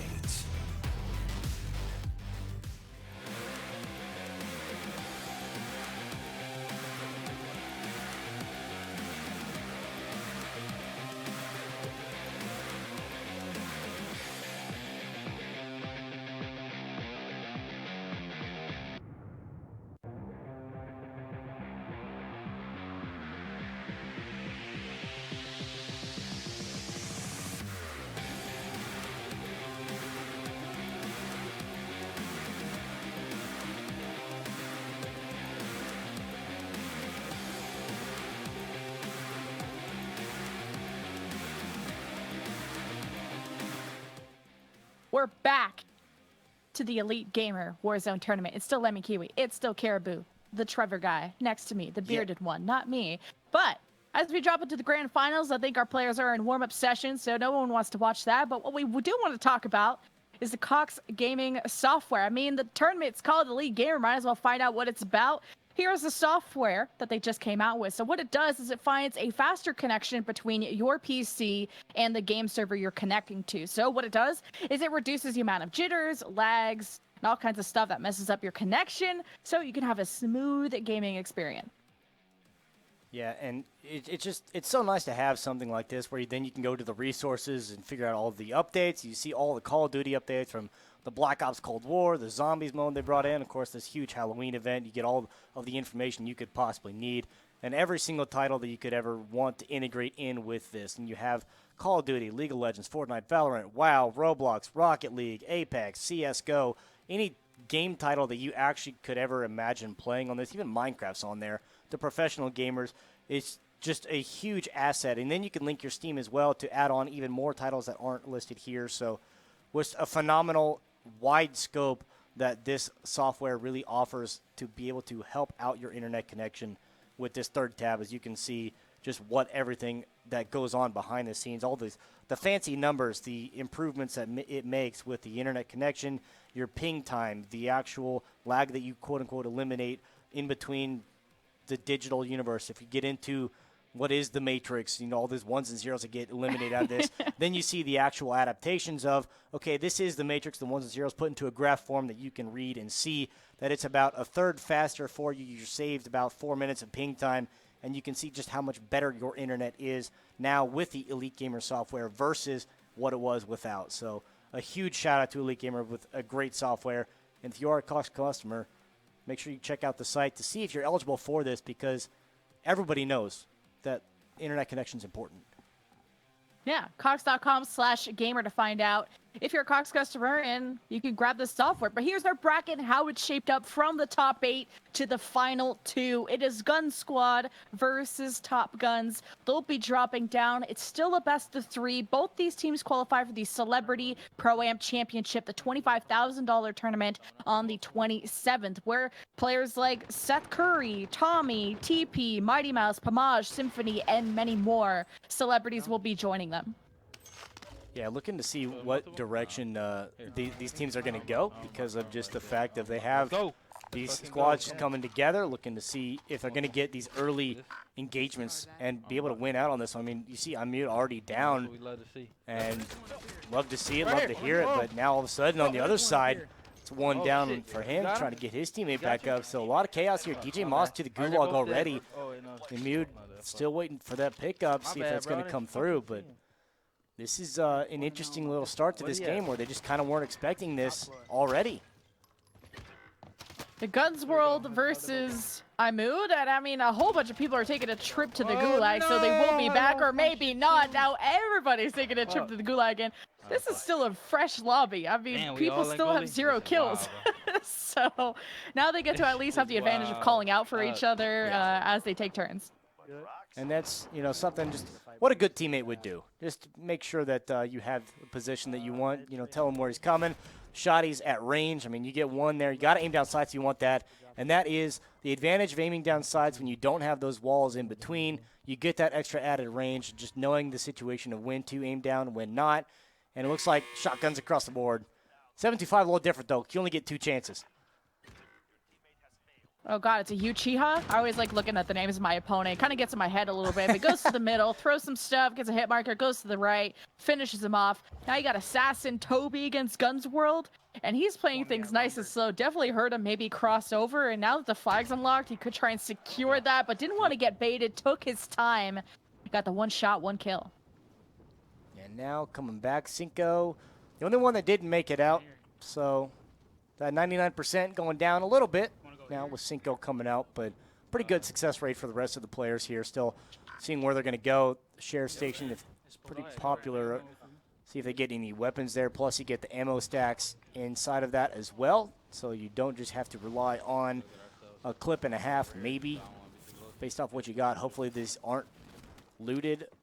At least these buildings are pretty out of the way, but of course, pretty out of the way means there's a team here, naturally.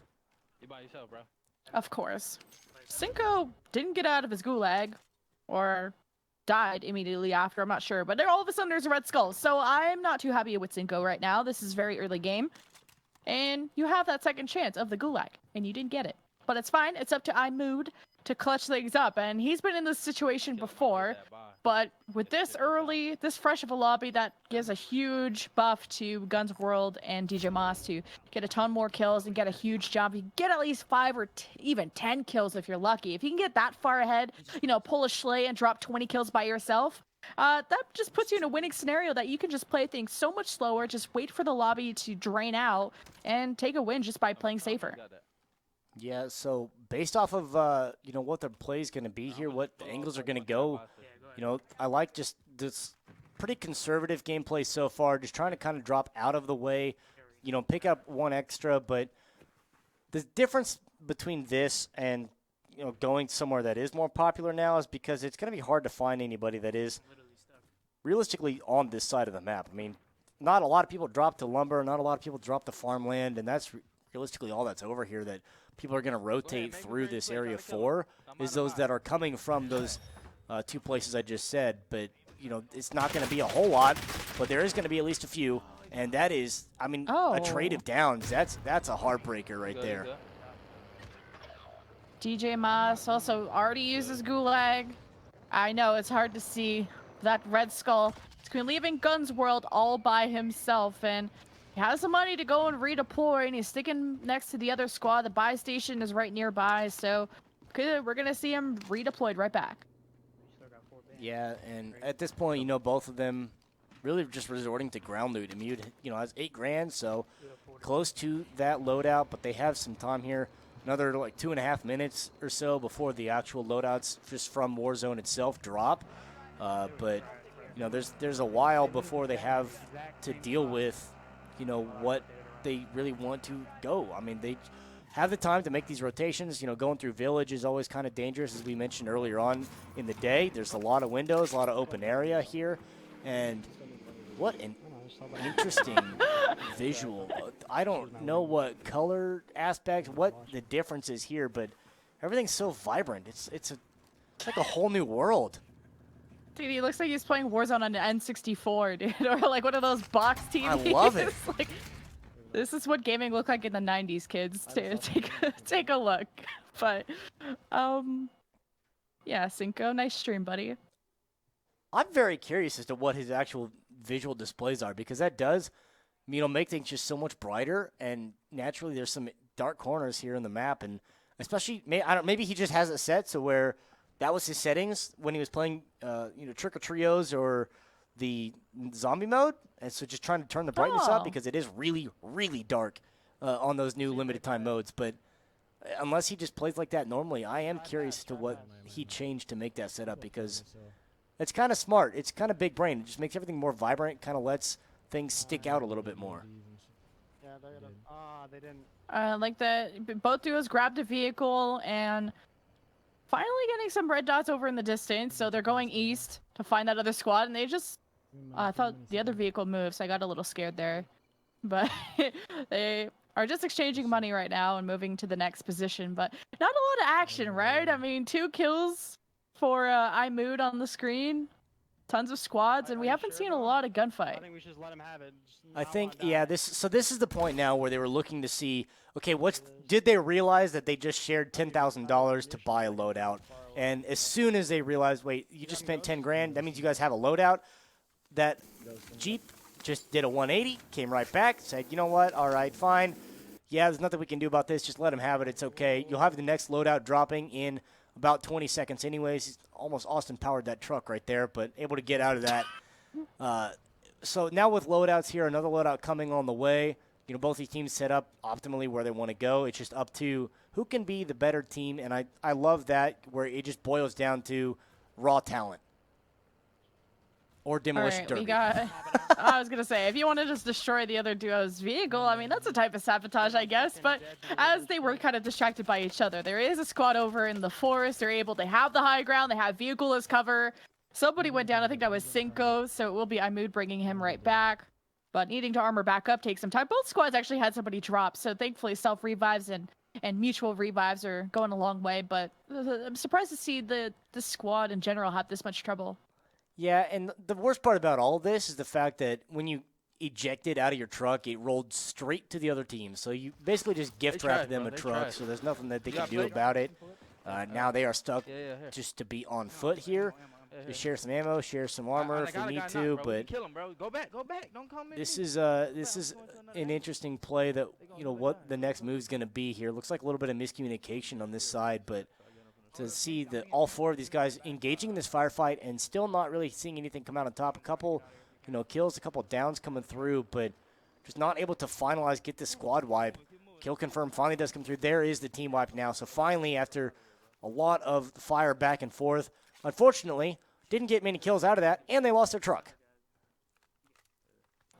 Well, it's now on foot, and I would not suggest taking a ride from strangers in this game, especially when they're armed to the teeth, but kind of just traveling down towards the east side.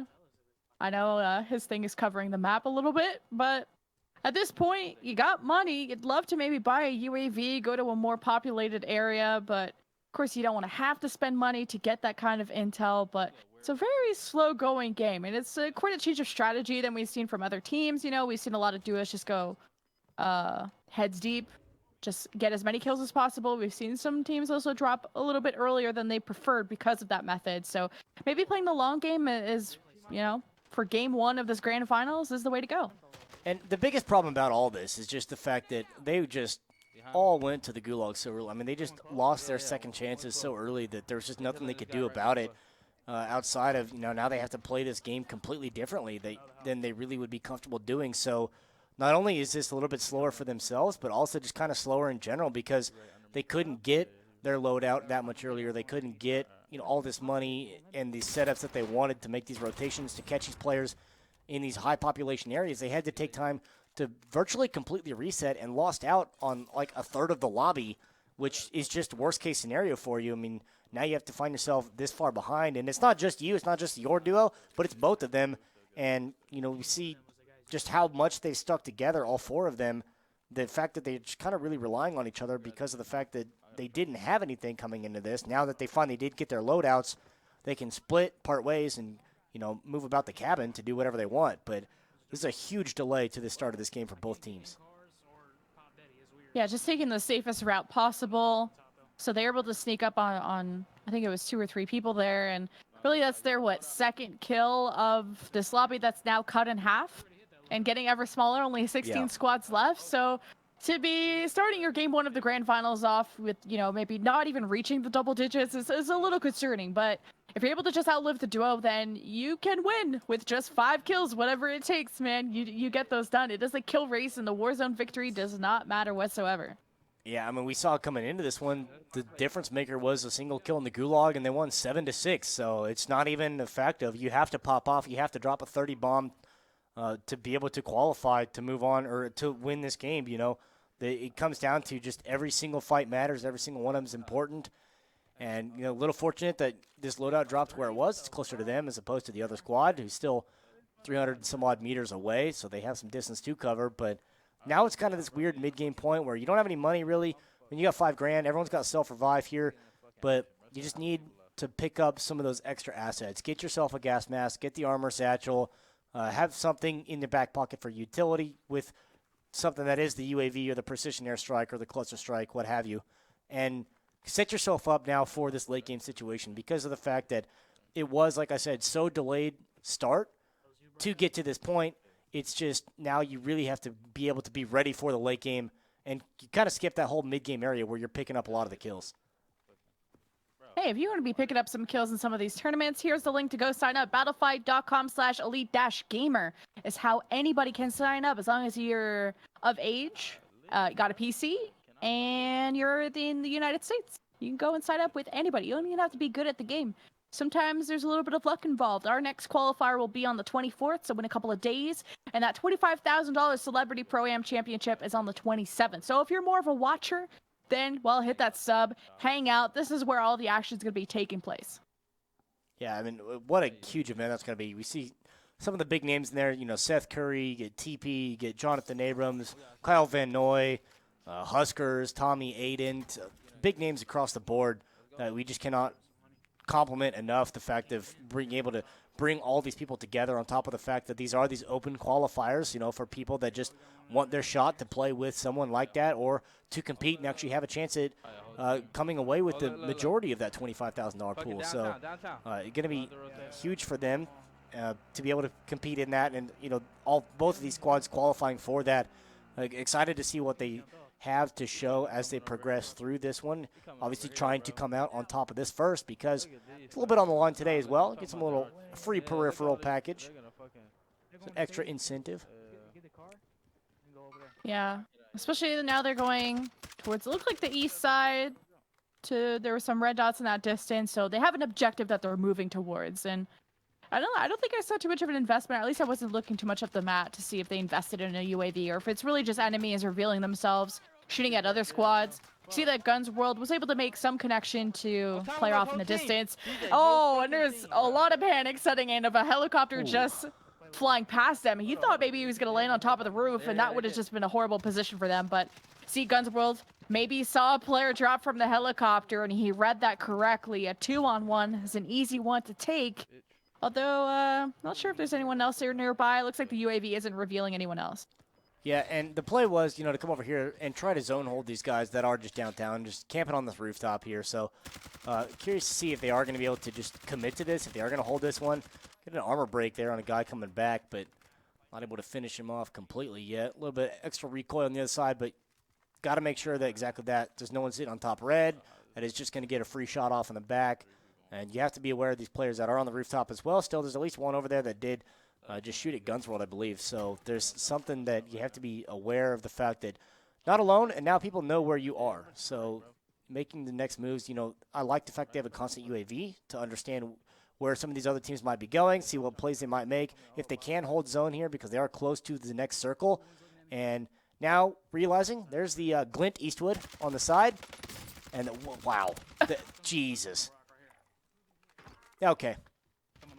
This man's shots. He just doesn't miss. He don't miss. mean, even Guns World's gathering some of this intel and able to capitalize on this. They got somebody driving Big Bertha nearby, and he got caught looking though, and he's thinking maybe he got shot from that blue building over to his right side, and he's maybe not going to challenge that. Maybe more concerned with wherever this vehicle went and maybe who dropped out of it, and his teammate was able to confirm that kill. So Guns World and DJ Moz are getting a ton of kills. This is probably putting them really far ahead of this game one.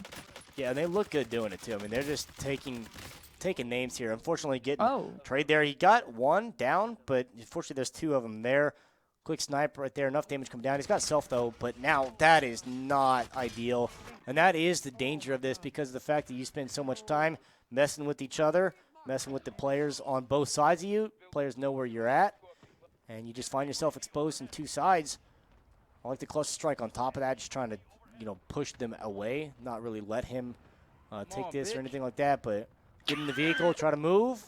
Unfortunately, your teammate's loot is just gone. Like, you can't do anything about that. You have to play to get the buyback here, so I like this move. Just completely get out of dodge, go find a buy zone, get your teammate back, and then deal with this later. It's an expensive distraction, though. I mean, he had to call the airstrike on the roof, as you said, just to get them to shift their position, just to look away, get busy with something, just so he could take this vehicle, crash it a few times, get a little bit panicked that he wasn't going to be able to get out of that parking lot before the other squad realized what was going on. But he got out of there quick, and that's so smart. Both teams are missing one player each, so it's Cinco versus Guns World to see who can get farther ahead and who's going to be able to redeploy. And Guns World is the only one that has the money to do so right now. Cinco's $100 short, so it's really close for him to be able to get that. Just has to find this. But of course, one of the biggest challenges of Call of Duty, one of the biggest enemies is mantling, just trying to hop up over these rock ledges because sometimes they are just not nice. But he's going to get his teammate back, and he's going to be able to get that. Looked like on the other side, Cinco dropped, so both of those duo, it's just down now. They have to be able to make sure they have more kills than the other team and get themselves in a position. He does have a bounty on him, so that is going to run out, but that is a 2-star threat. So, that I think it's 125 or 150 meters, I think, is the range for the 2-star threat, meaning there's someone that is close to him, so he has to be aware of that as his teammate is dropping down as well. It's not completely safe. Yeah, also that we did look at the scoreboard a little bit, and we saw that Top Guns were up by at least 5 or 6 kills. Because everyone has a very similar kill count, except DJ Masa only has 3 kills. So that's really what has set Gun Squad a little bit behind. But 10 squads left. Surely you're able to make that up. You have to probably play a little bit faster, a little bit more aggressive. And you're over on Riverside. It's pretty isolated area. You're also not really in the safe circle where maybe more squads are. But Guns World is watching this guy have a hard time driving this big Bertha. He's having a hard time breaking that vehicle down. So maybe they're just going to give that one up. Yeah, and with that most wanted contract, it's just not worth pushing because zone's coming as well, so you just don't have that necessity to really go out there, especially when they're in a vehicle. There's just nothing you can really do about that. At this point, good guy, Guns World, giving up his teammate some of his armor plates as well as his secondary weapons, so now he's got something to work with here, but now leaves you at a point of a disadvantage where you need a secondary. Can run faster with your fists out, so that helps in that sense. But beyond that, your fist not going to do a whole lot when you get into a firefight, as this zone is closing around kind of this eastern central part of the map where it's going to be a lot of terrain that you have to deal with, a lot of mountains, a lot of rocks, a lot of trees, not a lot of buildings to work with here. So at any given moment, there could be just someone hiding behind a tree waiting. You never know. And that's all we can do at this point is just wait. Barely any squads left. DJ Moss, only has 3 kills, and maybe, it's not always about kills, right? Sometimes you line things up, you crack armors, you let your teammate pick up the kill, whatever it is. A low kill count doesn't mean this guy isn't performing. He's the last alive because he is performing. Whether as bait or whether just not involved to help out his teammate, whatever the situation may be, he has a chance to make up for it now. And it looks like he's just really scouring for loot. He's not too concerned about looking for kills. He's playing on the edge of the circle, so people will rotate in, which probably not at this point. Gas has closed in. He's looking for that extra couple scraps, and he got lucky there. Yeah, and a gas mask out of that too, so that's nice to be able to have that.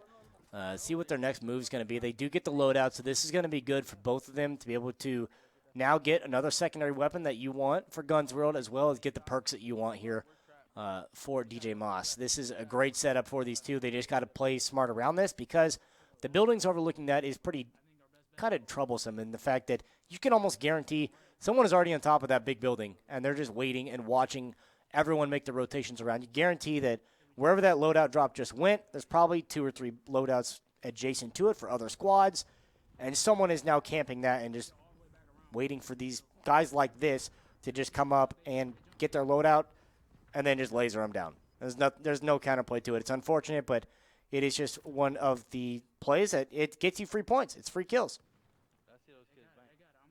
It's free real estate. I've heard that before. I was for waiting sure. for that. I was waiting for it. I like that you just line things up, just so I can be the funny one. You can be the smart one, usually. Or maybe, yeah, you're the smart one. That's probably the first time anyone's ever accused me of being smart, so thank you. Cute.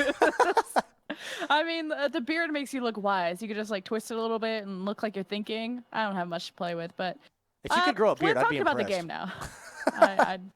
I might grow a beard with how long this game 1 is taking. Not gonna lie, it's the final couple circles, 6 squads, and they're working together on this one. And I'm not sure that's really going to favor Gun Squad, who were kind of down, I think, 5 kills last time we checked. Ooh. But you could try and steal these. And as DJ Miles, yoinking that one. Yeah, that's a good little 2-piece on both sides. Both of them get 1 and 1 apiece. And, of course, now they can do the exact same thing of what I was saying. They can watch these loadouts because you can almost guarantee that someone's going to be there going for that to see what direction they're going to go. But now getting shot from the side as well. I kind of like this play a little bit more, playing this on the outskirts here, not dealing with the buildings, because at any given moment, someone could pop dead silence. Someone could just be crouch walking all the way up the building. Happened far too often. Happened in my games yesterday, where you think you think you're safe in a building, and then someone just spends an actual 3 minutes crouch walking up that entire flight of stairs. And I can't believe the patience that some of these players have, but when they commit to it, they commit. Oh boy, that's... Oh, this other guy just 2-pieced them. We thought the caster curse was a caster blessing. Usually usually they win those. But self-revive and the beauty of a tree, but the environment will not be able to heal you that much or save you. He gets around it. It's they are not too happy about that. Yeah, that's a heartbreaker, because you just think you're playing it so smart, playing it safe, and then you just unfortunately get swept to the side, get blindsided there, but from the team that pushes. That's a good push from the other team, kind of expected because of just, where they're coming from. But unfortunately, when it comes down to it, you're in a 2-on-4 again. You got to play smart, play it safe, and they just kind of got outnumbered. Not enough cover. Yeah, that's such a hard area. Jeez, I never play Riverside. No, not only is there just nobody there, ever, but you're just running up the hill and there's always a squad there. And then you only have trees as cover. And, with all the armor and how large and in charge you are, there's only so much that tree can cover. And it's just not a fun place to take gunfights in. But I think that pretty much means that Top Guns took game 1 in our grand final. It is a best of 3 that puts them on series point. And we'll be finding out if they're able to clutch up the next one. Yeah, Top Gun's flying high right now. They got the need for speed moving into the next game. But as we see how it progresses, which gun's going to come out on top? Is it the Gun Squad or Top Gun? We'll be right back for game number 2 in the Elite Gamer Warzone series. Don't go anywhere. It's time to win, to take your shots with less lag. For that, you need Elite Gamer, available right now on cox.com/gamer. Improve your gameplay with up to 32% less lag. Experience a more predictable connection. Raise your game. See the difference for yourself. Live in the moment with a real-time performance dashboard that optimizes and tracks your connection to put you in control. Elite Gamer is included with panoramic Wi-Fi at no extra cost. Don't waste another millisecond. Download, sign in, launch. Go to cox.com/gamer. Download and dominate.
Welcome back, everybody. We're heading into Game 2 of our Elite Gamer Warzone tournament, brought to you by Cox, the Florida Mutineers, and produced by GCN. Still Trevor and I. We've grown maybe, you know, a few hours older and just a little bit wiser.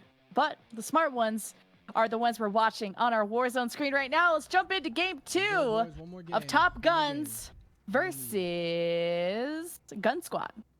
Yeah, Top Gun's taking game number 1, so see if they're going to be able to close it out here in a 2-0. Both of these guys in the semifinal to get here had to go all 3 games in the competition, so looking to see a little bit of a redemption, see if they can get the sweep for Top Guns. Gun Squad obviously fighting to stay alive in this one. Both of these teams, though, looking to have the redemption from the last game because they all dropped really early and just didn't have the opportunity to have that gulag in their back pocket for a majority of the game. Lost about a third of the lobby before they actually got into the position where they really wanted to take any fights and move about the map to get the kills. So see what the change is going to be, if they're going to be able to play a little smarter, play a little safer, and survive a little bit longer. I mean, that game 1 was a difference of what, less than 5 kills, and it was a bit of a slower game compared to some of the games we've had in this qualifier and other qualifiers, and it's just really how risky it is. I mean, you said that, you know, they dropped, they all got blown up in Superstore, wherever they were, probably Superstore, and then you don't want to take that risk. You know, you want to maybe extend the time you have between, you know, you living in your first gulag. So we're over in Boneyard, so I haven't seen really a lot of squads drop in this area. Do you like playing Boneyard?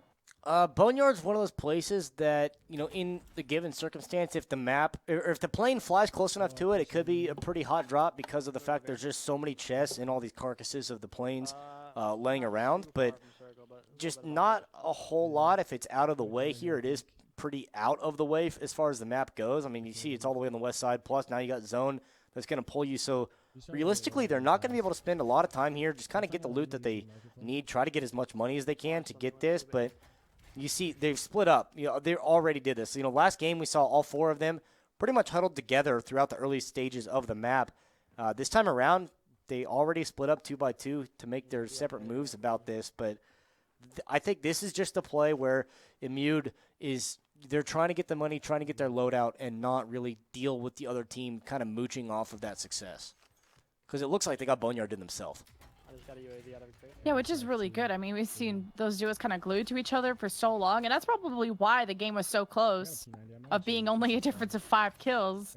And now that they're so separated, it's really going to be a difference of skill. Really how good you are at covering the parts of the map and winning those engagements, hopefully not using your gulag too early, hopefully not having to redeploy your teammate all the time, so you're not losing that eco advantage. So, and just a reminder that it is Top Guns that won game 1, so they're on series point, and Top Guns is Imud and Cinco. So keep an eye on those colors. Yeah, I mean, they got enough for the loadout now, just got to find their buy station, so maneuver back through Boneyard, over towards that warehouse, and then get their loadouts, and then make their way over, probably towards the east side. I imagine their rotation is going to be through Superstore, then over towards Electronic. If not, then up towards kind of airport maintenance and go on more of a northerly track, because we've just seen how popular that area is with so many teams that go around the hangars on the airport. So I like this move because of the fact of now you have this position where you're able to get everything that you could ever want in the early game and set yourself up for a really strong mid-game to, you know, pick up a good amount of kills in between. But at this point, you know, you've already seen 35 players drop down in the lobby, and really nothing out here. So there actually is a couple players on this side of the world, but they're going to be making a little bit of a later rotation, and they're going to find this duo here with a loadout in hand.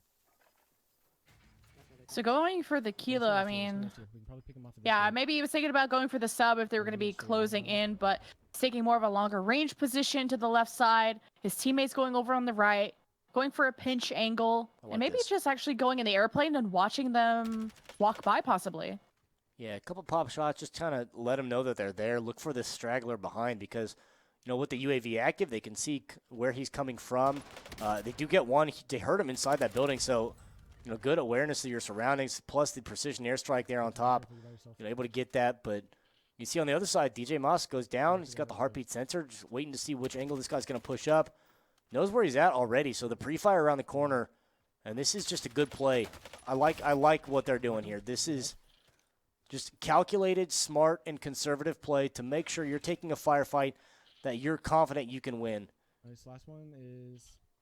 Let's see, he could be And behind they're us, looking he for could be one behind us. last person, is what we heard Ahmed just communicate. And heartbeat sensor is not revealing anyone nearby, so either he's dead or he just left. And usually when you're a squad and everyone's dead but you just want to run. You just want to work on getting money to redeploy. There's no point at this point of the lobby to take any engagements as a solo player, Got him. because a lot of squads, a lot of teams in this lobby are still going to be fours.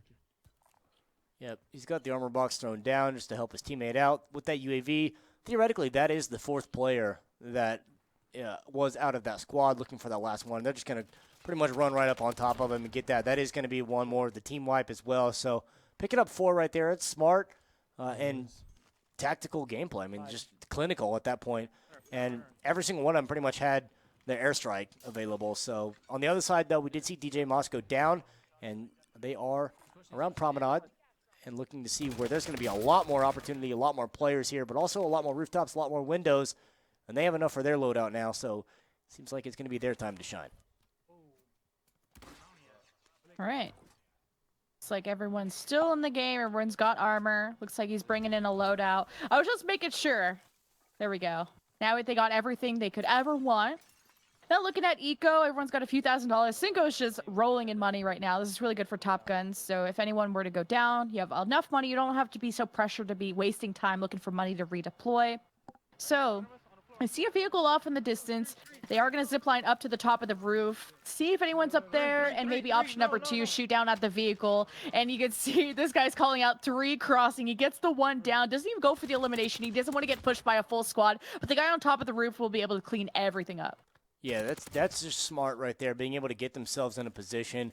Take 1, Guns World exposes location, and then after that, just reset, because you don't want to be sitting still too long here. Able to pick up 2 or 3 off the bat between them, and then looking for the last one. So again, just more clinical gameplay, taking firefights, playing smart about this, and as soon as you open the door, there's a guy waiting. He didn't even know. He didn't even hear that door open on the other side, and he had a pretty small stack, a pretty decent-sized stack of cash there for himself. So now another $8,000 between these two. They can buy a couple UAVs, maybe an airstrike if they want. I mean, they're sitting pretty good right now. Yeah, and that circle's just right dead set in the middle of the map. They're playing more on I think they're in the bottom left side, so they could starting to move towards Hospital. I know you really hate downtown, but when you want to get a lot of kills, maybe you got to go downtown. With a heartbeat sensor, should be a good time. And they're getting some pings to more of the south of them, so they're not, I don't know where they're going right now. Looks like they're going over here to try and poach these kills from Immute and Cinco. I'm not sure if they're going to be able to get there in time. DJ Moss, they are going to get 1 at least, but as they continue to trying to clear out these houses, I mean, I like this. It's just not really what I expected the other squad to do. I didn't really think that Top Gun was going to come this way towards the other team. I figured they would go more northerly and try to catch people going through Superstore and then towards Airport. But the fact that they're kind of making their way over here, there's still going to be a decent amount of players around this side. But as you said, you got to make their way now, kind of closing in through the rest of these houses over towards Hospital, because it's almost another surefire where you're probably going to find some people over there. Yeah, from Hospital, you got downtown, and then there's just this big open part of the map right in the middle. So it'd be tough to cross over to Block or to Superstore in that part of the map. So maybe more of a stadium push. It really depends how these last couple circles are going to go. But we're seeing Guns World just take a high ground approach as usual. They have some time to burn until the circle starts to close. So maybe actually going for that loadout. They want to change something up maybe. Yeah, make sure they get the second weapon that they want here. And the fact, Superstore at this point, it's gone. It's going to be in the zone, so there's just no shot at going up there. I think Hospital, and then to decide where the next zone's going to go, when we find out in a minute or two, what happens, I think that's going to be the next really big factors to decide where these players are going to go. Because at this point, I just kind of expect them to stay downtown realistically here, where there's going to be safety in the buildings. They're going to take a rooftop and just sit up there. DJ Moss just making this look easy, getting a couple of kills here. But I think this is probably the smartest play, to find a rooftop, secure a building, and then just wait for the next zone. This is a scary area too, just entering downtown. You got a buy station, got a self-revive, sharing some money, so everyone can get a self-revive. And now not really much money left at all, so it's about grabbing a vehicle, I hate driving vehicles in downtown because I'm so paranoid that there's somebody in every one of these buildings, and I just feel like I'm announcing where I am all the time in this vehicle. But sometimes it's also good to just get out of downtown as quick as possible, and the way to do it is to grab a vehicle. Yeah, and as this map continues to draw more towards the east side, I mean, I'd said last game, not a lot of people really go lumber or farmland or anything like that because it's just kind of out of the way. I mean, you'll get a few squads that do end up going there, but it's kind of out of the way for everything else. But this is going to be another one of those pretty popular locations you see around the stadium. I don't think you're going to spend a lot of time around the stadium, but, trying to catch people in rotations in the moves.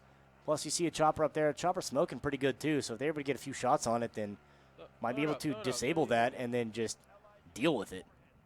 What? That chopper just parked on the side of the stadium. I thought it was going inside the stadium. Now these guys were like, oh, well, we're just going to roll up and take these kills for free. The squad must have just been dropping for the buy station, but they got equally baited. There's a squad, I think, either inside a stadium or on the outside of it. It's hard to tell, but this is just not good for DJ Moss. Yeah, not great. And then the chopper blew up and killed him. So that is the worst of both worlds that you could possibly ask for. I mean, you get one on the guy that landed the chopper, but then after that, just nothing else here. So got to post up and watch this. And now your teammate in the gulag. This is the benefit, though. A lot of you still have the gulag because you didn't have it all wasted there at the very beginning of the game. And now you have this opportunity here to redeem yourself and then come right back. It's a lot of damage. That guy just one shot off from him coming back. Throw out the snapshot, see where he's gone. Doesn't get a hit, so kind of curious as to where he is at right now. I got to play for the overtime. There he is. And somehow my God, he loses that. He loses those. The guy had got enough health back that he couldn't get the last shot on. That's devastating. Like, you knew he was one shot. Like, sneeze on him and he's dead. I know it's a dangerous joke to make in COVID times, but, like, he was one shot. He should have pushed him. He should have been more aggressive with it. And then he let him regen his health, and then the guy just knew where he was the whole time because he was occupying the middle of the Gulag map. And meanwhile, you got people on top of stadium raining down from people inside of stadium. So let's see how Guns World hold his own here. And I like this play. Get this run now to go get a free buyback again. We saw him do it last round, or last game rather, where they're able to get the buyback here. So they just got to get this run. He's got 450 meters to go to his buy station. Try to get his teammate back for free. On the other side, while Mute goes down. So Cinco left alive over there. Mute goes to the gulag here. So now starting to see these gulags cycle through on this duo. And I don't know. I mean, he's got a ways to go. He's just got a lot of cash to stack up at least, but it's just risky in the sense of you have to cross a lot of open ground before you get to that buy station because it's nothing but open fields. It's just about collecting money, which Guns World is in a great position. He has enough to go and buy back DJ Moss, who is down. I'm actually surprised to see this many gulags used this late in the game. I mean, we just casted a series where everyone's gulags was used as they dropped in the game. It was kind of unlucky, but it shows to really how smart these players are of adapting their playstyle, playing so much slower, dropping in areas of the map that are not as popular, and just making the most out of it by playing for the long game. This is brave. I got to give credit to him for this because of the fact that this is right where your teammate just dropped. This is where you died here. A few shots on, but just not able to finish that. So he runs inside the building. I think this is not a fight that you take. You do not want this. You cannot afford this. I don't know what the score is right now, but I think this is something that you have to do differently. You cannot do this right now. Cinco going to the gulag as well. Everyone else down. And you down again. So Red Skull starting to pop up. This is a play now. I think you leave here. I liked the initial approach to go to the buy station and just buy your teammate back outright. But as soon as you see the guy there, it's a go next. You just got to leave. This guy's playing Warzone as Tamagotchi, and he might be regretting it. Oh, well, I didn't even see where the other guy was. He just shot and prayed, sprayed and prayed, got out of the gulag. And that was so important because Amud is down. Cinco not getting out of the gulag could have been the end of them. Top Guns are up in the series, but that could have equalized things. So it's Cinco versus Guns World for Game 2. He does maneuver his way over to a buy station, so he's able to get his teammate back. DJ Moss coming back into this one now, but this is kind of precarious just because of the sense that there's another team around here, and Stadium has a lot of intricate hallways and staircases and ins and outs and doors that you can go through. So kind of dangerous. You really got to play the corners, play it smart, and just kind of understand and listen to what's around you, where those peripherals that we talk about come in handy because of just how much is going on here in this. Because since they opened it up, really, which I mean, a great addition, a great change to the map, being able to open up Stadium and create something that you can now interact with. But a very dangerous position Guns World is in, and he's just not leaving. He's just not going anywhere. And in a sense of a kill race, unless you already have the lead, this is just a lot of wasted time. Yeah, I mean, the kills must be close. Like, if he were down by a ton of kills, I could see him playing this really differently. Like, I would take the risk of going outside, whatever it is, because there's not that many people left in the lobby. But look at this look. He just walks out and a kill just floats down. Just like that. So he gets that one for free. He sees a red dot on the map sort of near him. And there is a fellow squad mate nearby. So, Guns World, the patience really paid off there. Yeah, and the fact that, like you said, just dropped out of the sky in a silver spoon. Just could not ask for anything better than that. And then on top of that, now you have a full loadout that your teammate coming back from a redeploy is now going to have access to. So he's going to be able to get all those custom weapons, all the armor, all the ammo that guy had. And he's going to be sitting pretty good in the sense that he can take these fights now. You see the recon being activated. That chopper smoking literally like 3 or 4 shots was all it took to get that out. Unfortunately, Tree kind of blocking his line of sight, so we couldn't do anything about that. But at least chopper down. Now, ooh, shot in the back, two directions. That's not good. That came from Stadium? Well, you see how confused Guns World is? Because that looked like it came from the higher part of the ground, but I'm not 100% sure. But Guns World knows there's somebody in here, so he's going to be running marathon laps around the circular area and just play things slow. I mean, he has the money to redeploy, and he's going towards that buy station to be bringing DJ Moss back. And Cinco is just way too far behind in Eco to be thinking about bringing iMood back. And this is just another one of those things that, I talk about just the intricacies of the inside of Stadium. You have all these doorways, you got all these staircases.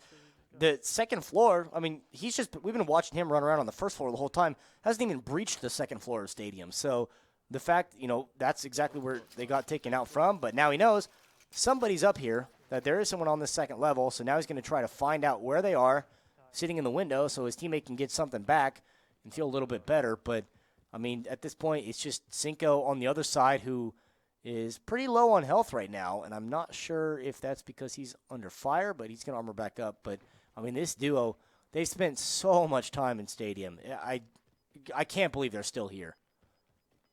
Yeah, I think we saw at least Cinco in the kill feed get a double kill, so there was some action. He was able to get a few $100 from that. And I did get also confirmation that Guns World or Gun Squad, I think they're up 15-13. So it's a very, very close game too. And remember, Top Guns are on series point. You see iMood and Cinco did just go down. Guns World and DJ Moss are the only ones left.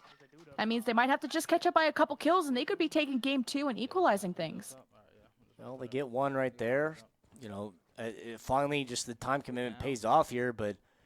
And the time, when they got here, there was like 70 players left alive. Now there's only down to 28 with 10 squads. So they got, they get top 10. That's a moral victory in and of itself. But at the end of the day, moral victories don't give you points on the scoreboard to move forward here. But this is going to be really close here at this point. We said it was close, 15-13. Now we are tied at 16. So this is that do or die. You can't do anything foolish here. You got to play this smart. You see Guns World could end it all here. Somebody shot in his direction, and they just summoned a cluster strike right on top. So easy for him to dodge, and he's going to be going inside the stadium, trying to wrap around him. And DJ Moss is there to maybe pick up the kill or just bait some attention from wherever this guy is from the outside of the stadium. And at least able to avoid the airstrike and figure out where this last guy is. They only need one kill to win. The next challenge that they have to face here is if they don't get this outright, you got gas that's coming up on you right now. So you either play this for the long con and just try to get one and try to be the last person to rotate, right on the border of the gas, or you just kind of play it smart and try to advance through. They do get eyes on, and they're going to get one down. That's easy. That's just a solo that was caught out right there. So good kill. And Guns World just stepping up in the clutch. I mean, as soon as he needed it, he really was able to come through. Oh. But this is just still a very precarious situation because of the fact that there's still players here. It looks like somebody, I think that was Guns World on top of building. DJ Moss is going towards the right side. Finally, just the down. last one. There's the Downs putting on the mask just in case. The celebration nades right on top. And that'll be game 2 over to Gun Squad, tying our grand final 1-1 apiece. Can't do math. Yeah, and that's just, a great showing here, great matchup between them. I mean, this is you can't ask for anything better between them because of the fact that they were doing so well, and they just spent so long in stadium, and I kind of impressed in the sense that it did pan out for them, but, you commit to it at that point. You just got to stay committed, and that's exactly what he did. Came away with a couple kills on top of it, and ultimately coming away with Game 2 victory. You're not going to complain about that. And either way, if you're a fan of either of these teams, both these teams have qualified for a $25,000 Celebrity Pro-Am Championship that's taking place on the 27th. So they could just forget about that. This is just, to make a statement towards the other team. They're also fighting over for a care package. So in case they smash some controllers, you got a backup one in case it doesn't work for the final championship. But we're going to be heading to a quick break, and when we get back, we'll be having our final game of our Elite Gamer Warzone tournament. It's time to win, to take your shot with less lag. For that, you need Elite Gamer, available right now on cox.com/gamer. Improve your gameplay with up to 32% less lag. Experience a more predictable connection. Raise your game. See the difference for yourself. Live in the moment with a real-time performance dashboard that optimizes and tracks your connection to put you in control. Elite Gamer is included with panoramic Wi-Fi at no extra cost. Don't waste another millisecond. Download, sign in, launch. Go to cox.com/gamer. Download and dominate.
win, to take your shots with less lag. For that, you need Elite Gamer, available right now on cox.com/gamer. Improve your gameplay with up to 32% less lag. Experience a more predictable connection. Raise your game. See the difference for yourself. Live in the moment with a real-time performance dashboard that optimizes and tracks your connection to put you in control. Elite Gamer is included with panoramic Wi-Fi at no extra cost. Don't waste another millisecond. Download, sign in, launch. Go to cox.com/gamer. Download and dominate.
Welcome back, guys. We're going into our final game of our Elite Gamer Warzone tournament, brought to you by Cox, Florida Mutineers, and produced by GCN. Still Trevor and I bringing you through the last game. Top Guns versus Gun Squad with a guy named Guns World.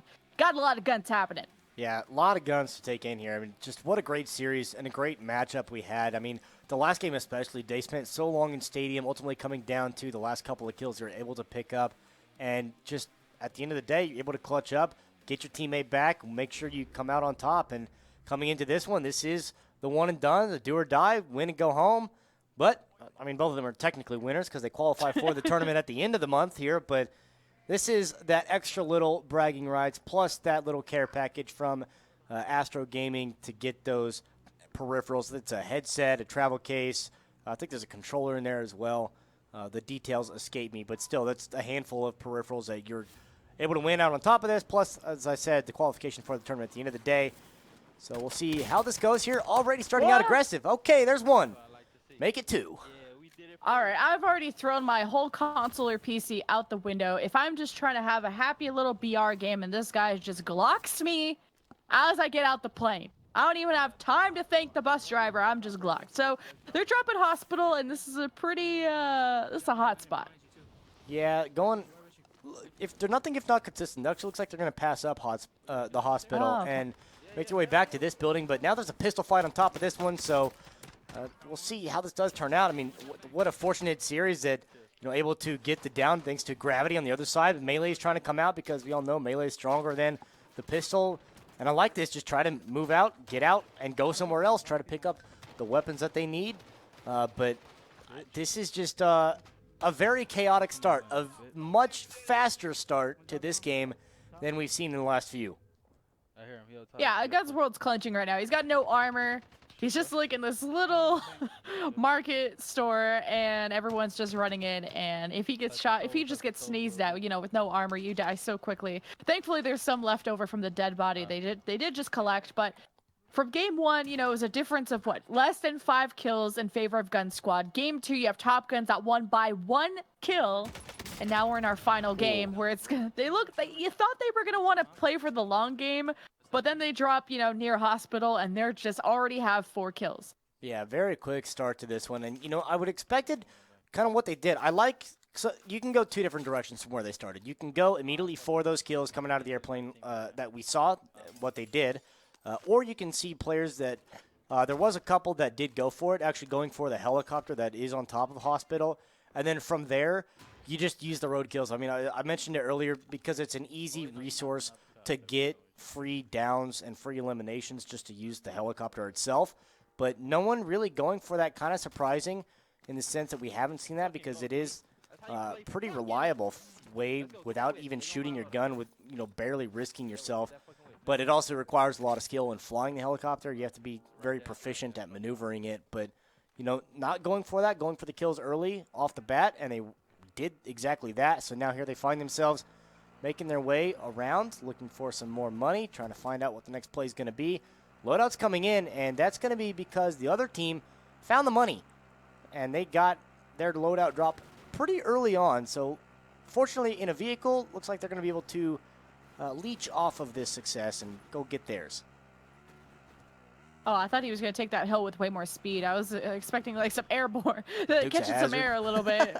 We've seen a few nosedives, quite literally, from some of the vehicles in this tournament, so I was a little scared. But, yeah, going towards that loadout is one of the first objectives you're going to see a lot of Warzone players go for, to get enough money, to get your weapon of choice. Don't leave it up to the RNG of what you find in these houses.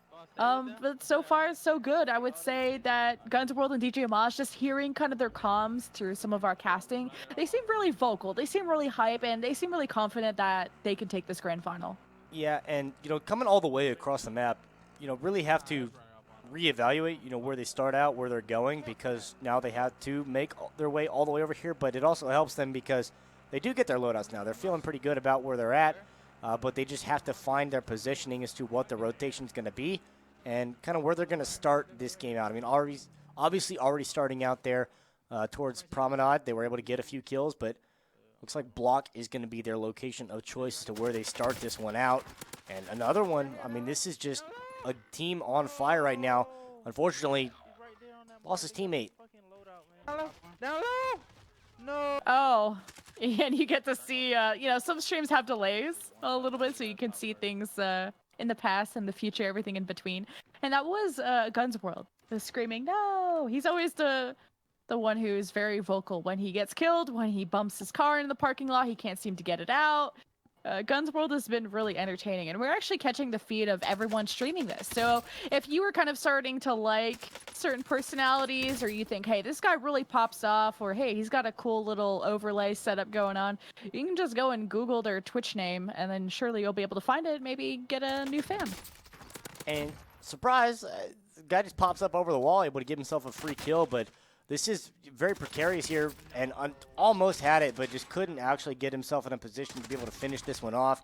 And unfortunately, both of them go into the gulag now. A great start to this game, but now both of them here in the gulag, this is not really where you want to be. Really banking on the fact that you get out of this one alive. Oh, I think he saw the shadow on the right side, and this guy's just charging right towards him, not even going to shoot back. Can't go back there. Yeah.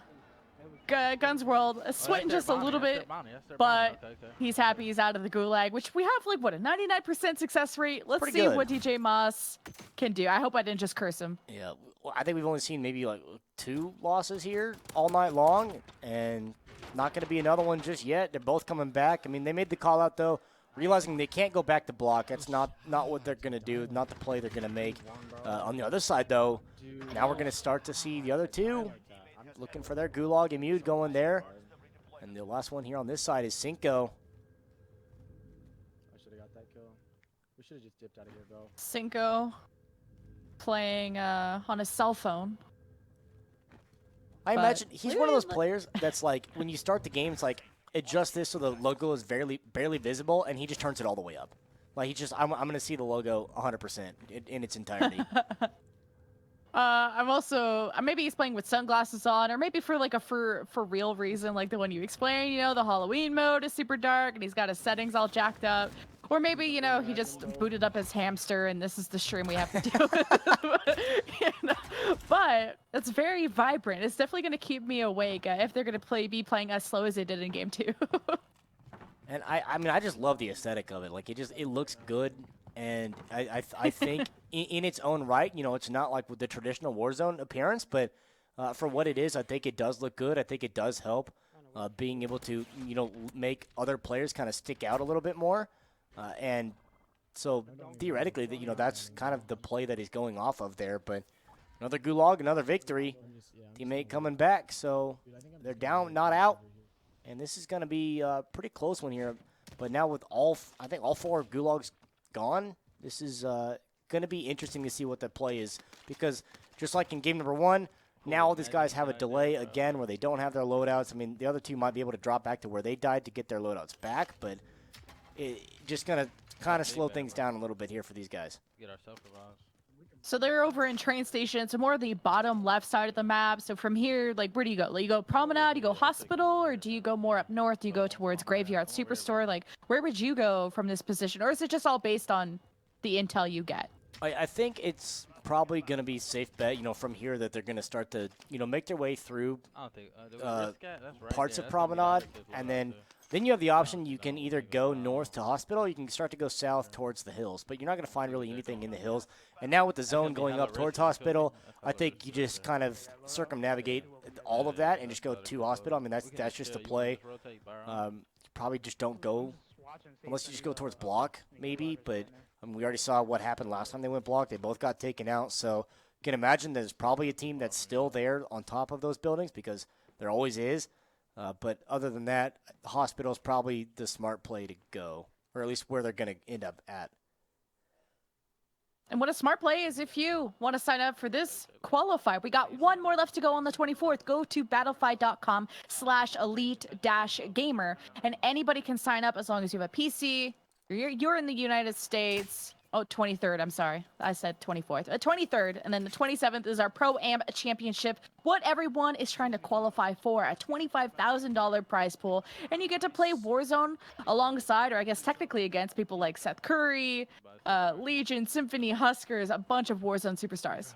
Yeah, a lot of big names that are competing in that one. So, you know, just understanding you have an awesome opportunity to qualify to play against guys like that, and, you know, maybe have a little fun, casual banter back and forth with them in the sense of another duos tournament format there. So excited to see how that does go, you know, with the next qualifier coming up here in a couple days to see the last couple of teams. Obviously, both of these two qualifying for that. But as they progress through this, you know, we've seen a few glints of scopes in the hills to the east. So kind of dangerous in the move that they have to make, because it's going to be a team up there. But, I mean, a mute down, Gulag available, and Cinco's the last one with the Gulag here. So this is going to be pretty much, if these two survive and can get more kills, going to be a little bit of an earlier finish for this game. You even heard Grun's World saying, GG, GG, but is that like shade because he doesn't think Cinco's getting out of the Gulag, or is that like you didn't know he had a Gulag? Either way, we could be tuning in to the stream from the microwave live in Cinco with the do or die Gulag. To the right, few seconds there, doesn't see anything, throwing some tacticals, looking for a hit marker, looking for anything at all, but knows this other guy is deep in his spawn. To the right, took a little bit of, didn't take any damage, but the guy just walks up to the flag and the 2-shot, he gets out of the Gulag, and Team Top Guns have one last chance to clutch. And this was the point, you know, if I would put money on anybody to get out of the Gulag as a surefire guarantee, I think Cinco would have been the one to do it, and he does come out on top. So see what he's going to be able to do for his team. Of course, there's already a contract active for the next 40 seconds here. See if he drops down on top of that. Might be interesting to see if he does, because it's going to be a free chest with a little bit of money, a little bit of loot coming out as well. But we'll see what the play is going to be here for them, because at this point, also with the helicopter there as well, and with the comms coming through, Gunsworld saying he didn't want Cinco to grab the chopper, and Cinco hovering over the top to see where he's going to go. Probably thought about taking that chopper, but at this point, now that you see these two in charge of it, in control of it, not going to be the case. We did just get an update, too, that Gun Squad are up 8-3 kills over Top Guns. And remember, this is the last game of the grand final for all the glory and all the pride and all the maybe crap talk after the lobby. Who knows? But looks like Team Gun Squad are chasing down this vehicle that is not driving away or getting out. They're not getting out of it. But if they can circle around this building, no. Oh, Cinco's down. Oh, no. That's it. No. I was wondering what that screaming was. I'm like, this is not too exciting. Let's go, bro. That's Fuck them. obviously the excitement, the hype coming through. You know, he's feeling on top of the world right now.